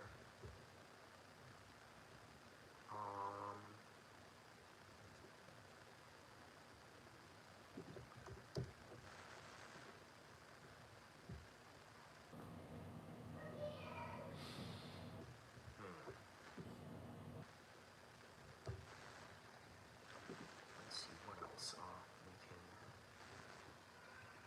Okay, so we got some reactions to this fight right now.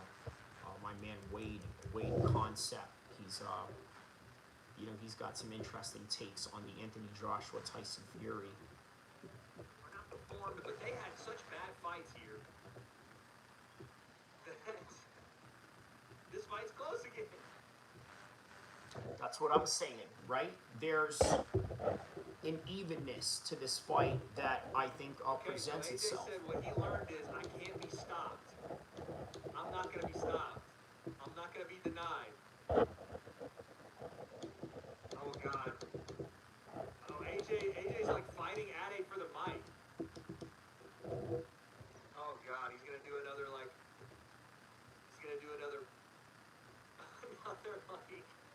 Oh, okay, so they still have AJ on the mic right now.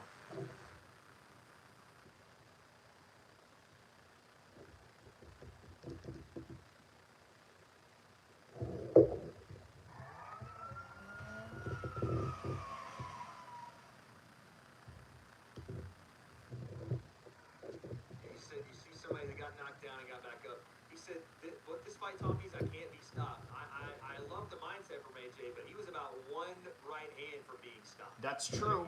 Very close. If that's what you took away from this fight, I mean, again, credit to you, you got off the canvas and put the guy back down. But it better be, I need to work on some things. Yep. That's what it better be. I need to work on some things before I get back in here. Because the lesson isn't punches and keep going.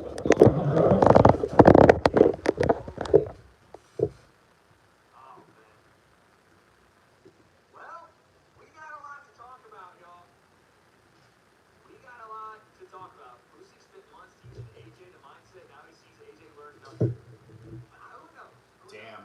That's cold. Talking about he learned nothing from Usyk. Prenga did not land flush a third time. Woo-wee. And listen, it still takes AJ just one. We saw that. It just takes AJ one shot to put anybody away. But man, oh man, I was wrong. AJ's just as suspect right now as Tyson is. They're both washed. Oh man. Who do I got laying down? I don't know. I don't know. If Tyson can hurt AJ early, the fight will be over early. I don't know. Tyson's got that bad shit.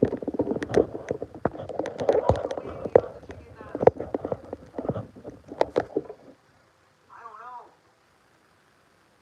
AJ's still got ridiculous power. There's no doubt about that. But it's like a gift and a curse for him to land that power. He's got to get in the fire. He's got to get in the water and swim. And Tyson's no knockout artist, but he could probably still hurt him. He can. He could probably still hurt him. The only thing is, He can absolutely hurt him. Tyson has to risk less to do what he wants to do. Tyson can outbox, potentially. We'll see. He did not look great yesterday.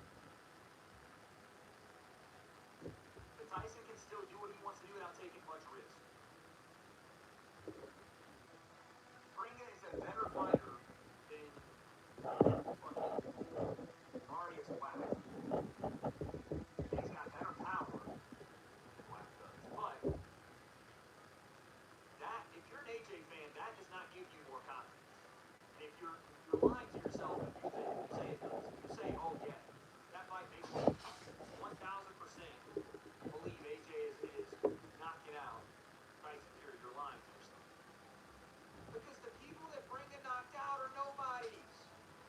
That's why we're all going, that wasn't great. It's still heavyweight boxing. But that wasn't the guy. Like, if Daniel Dubois puts you on the ground, that's understandable. If that guy puts you down, is he undisputed? Dude, I don't think AJ's getting a belt fighting like that. Shows Frank. HH says, performance of the night goes to Jacob Banks. Trash card though altogether. You know what, man? It's hard to disagree with you on that.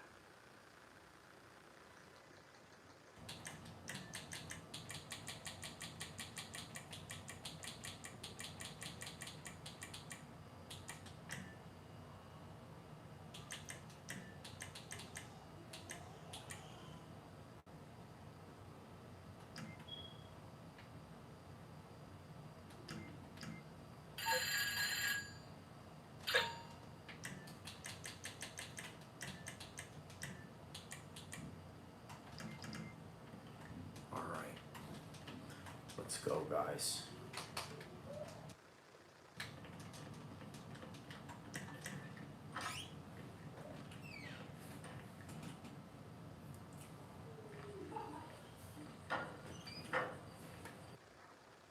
This one's just for fun, though.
right, let me read some of these comments right here. Okay, he was number one contender means nothing to UFC. Yes, we talked about that. What is this? Okay, we already read the chat. My bad. Okay, nothing I already haven't read.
Damn, he said AJ looked like he got shot.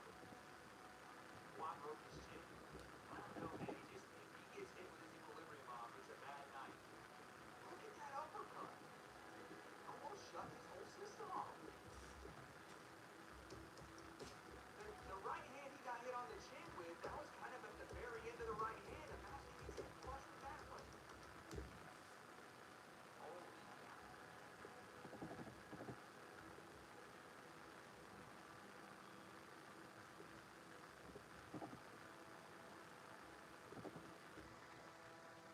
I don't even know what to. I have no idea what to say. I have no idea what to think about the fight between Fury and AJ. I have no idea. I am dumbfounded. I'll tell you what, it's a 50-50 fight. That's what I'll say about it. I think that it has a potential to be that, a 50-50 fight between them. That's what I think.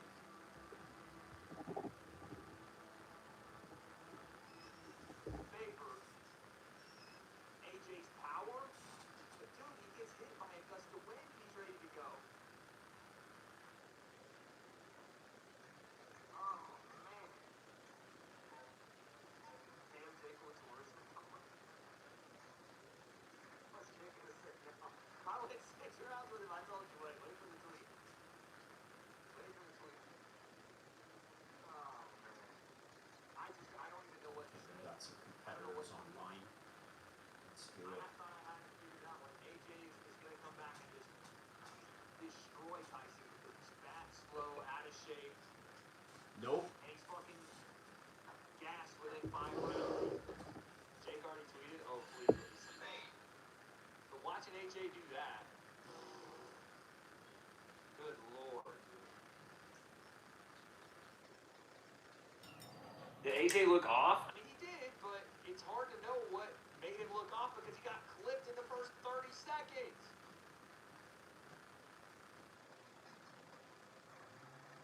Jake said, happy for Joshua with that win, with all he's been through. Yeah, that's a nice tweet from Jake. That's a nice tweet. Look at his uppercut.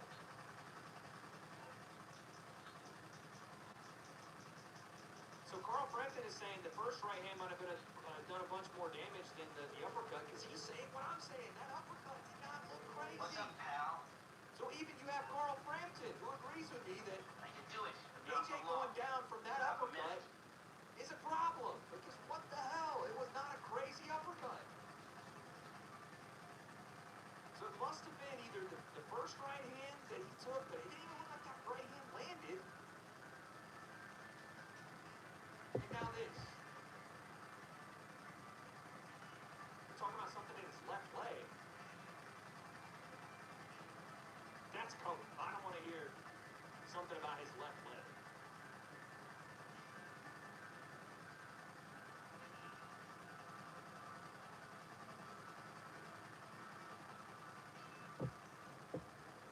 Nah.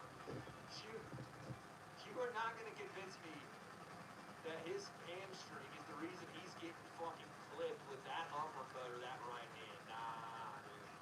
If anything, him trying to get his equilibrium and him being on bandy legs, all right, may have been.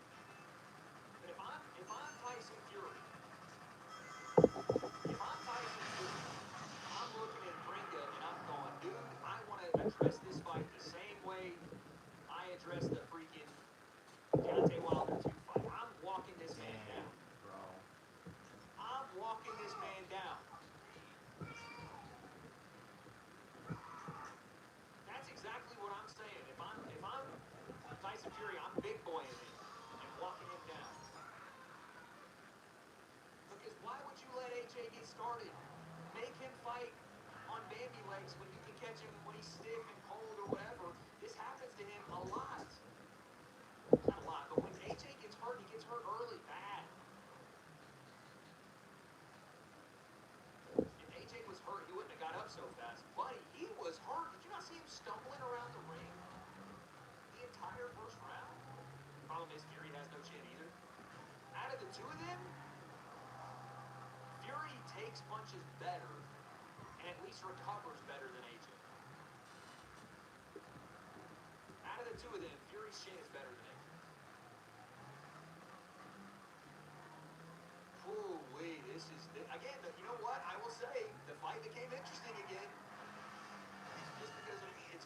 question of who's got more left in the tank, who's less washed. Who's less washed? That's what we're going to be asking ourselves come fight day with these two. Who's less washed? All right, Chad. I know Fury doesn't have the same level of power at all, so that's the other part of this. I gotta make a video because this is insane. This is insane, dude. Unbelievable. Unbelievable. Eddie popped up out of his chair. He was so happy. He was so happy. He's fired up. I mean, again, rightfully so. He's fired up, dude. They went, thank the Lord. I know, Eddie and Usyk's faces can't.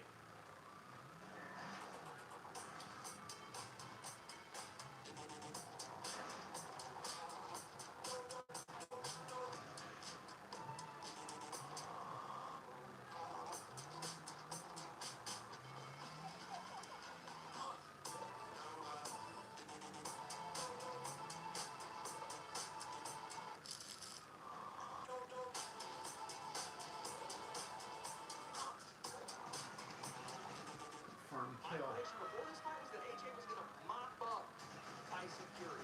With that right hand he just landed. Because Tyson's old, slow, and fat. And still gets hit. Watching AJ get hit by a gust of wind and topple over, I'm not so sure. I'm not so sure. I have so much more faith in Atalma. Oh my God, if Atalma would murder both of these. Let's just focus on round 2. I'd like to, but you can't. All right, Chad. I gotta go make a video because this is wild. This is wild.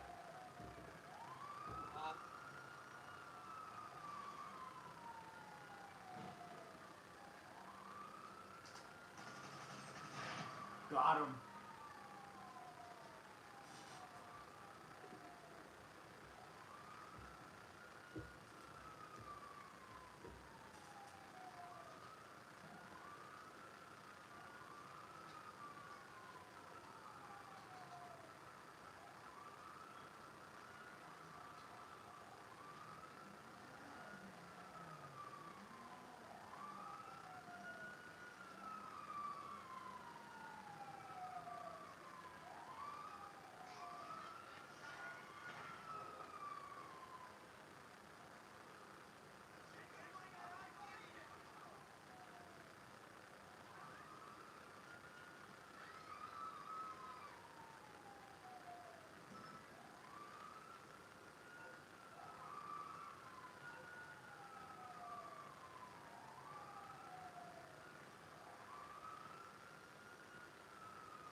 And that, guys, is how you kill and evade.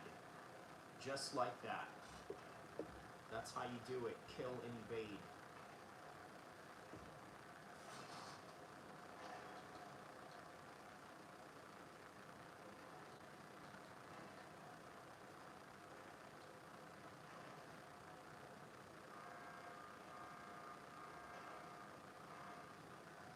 Oh, wow. No way is that dude following me with a DeLorean spaceship car. You better stay on guard then. Okay, see, he's trying to like bomb me from the top right here.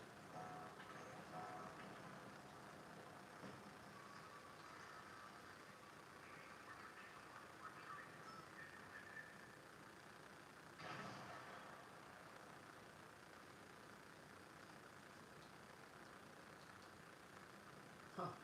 Dumbass, he died trying to like chase me. He died trying to chase me down. That's hilarious. See, the trains in GTA are like really good at using for evading other players, especially after you kill them and then they come after you. Like, it really is the best. See, and then just like that, you're gone and back to your disguise.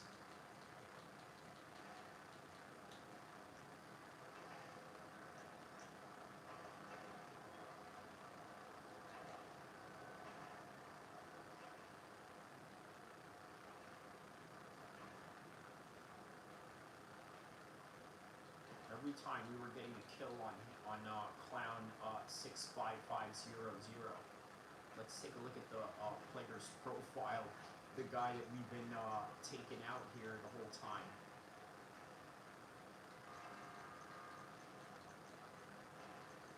Yeah, so very bad that we got bombed earlier by a jet plane. You know, it happens. It is what it is. So yeah, this is the guy. Look at this.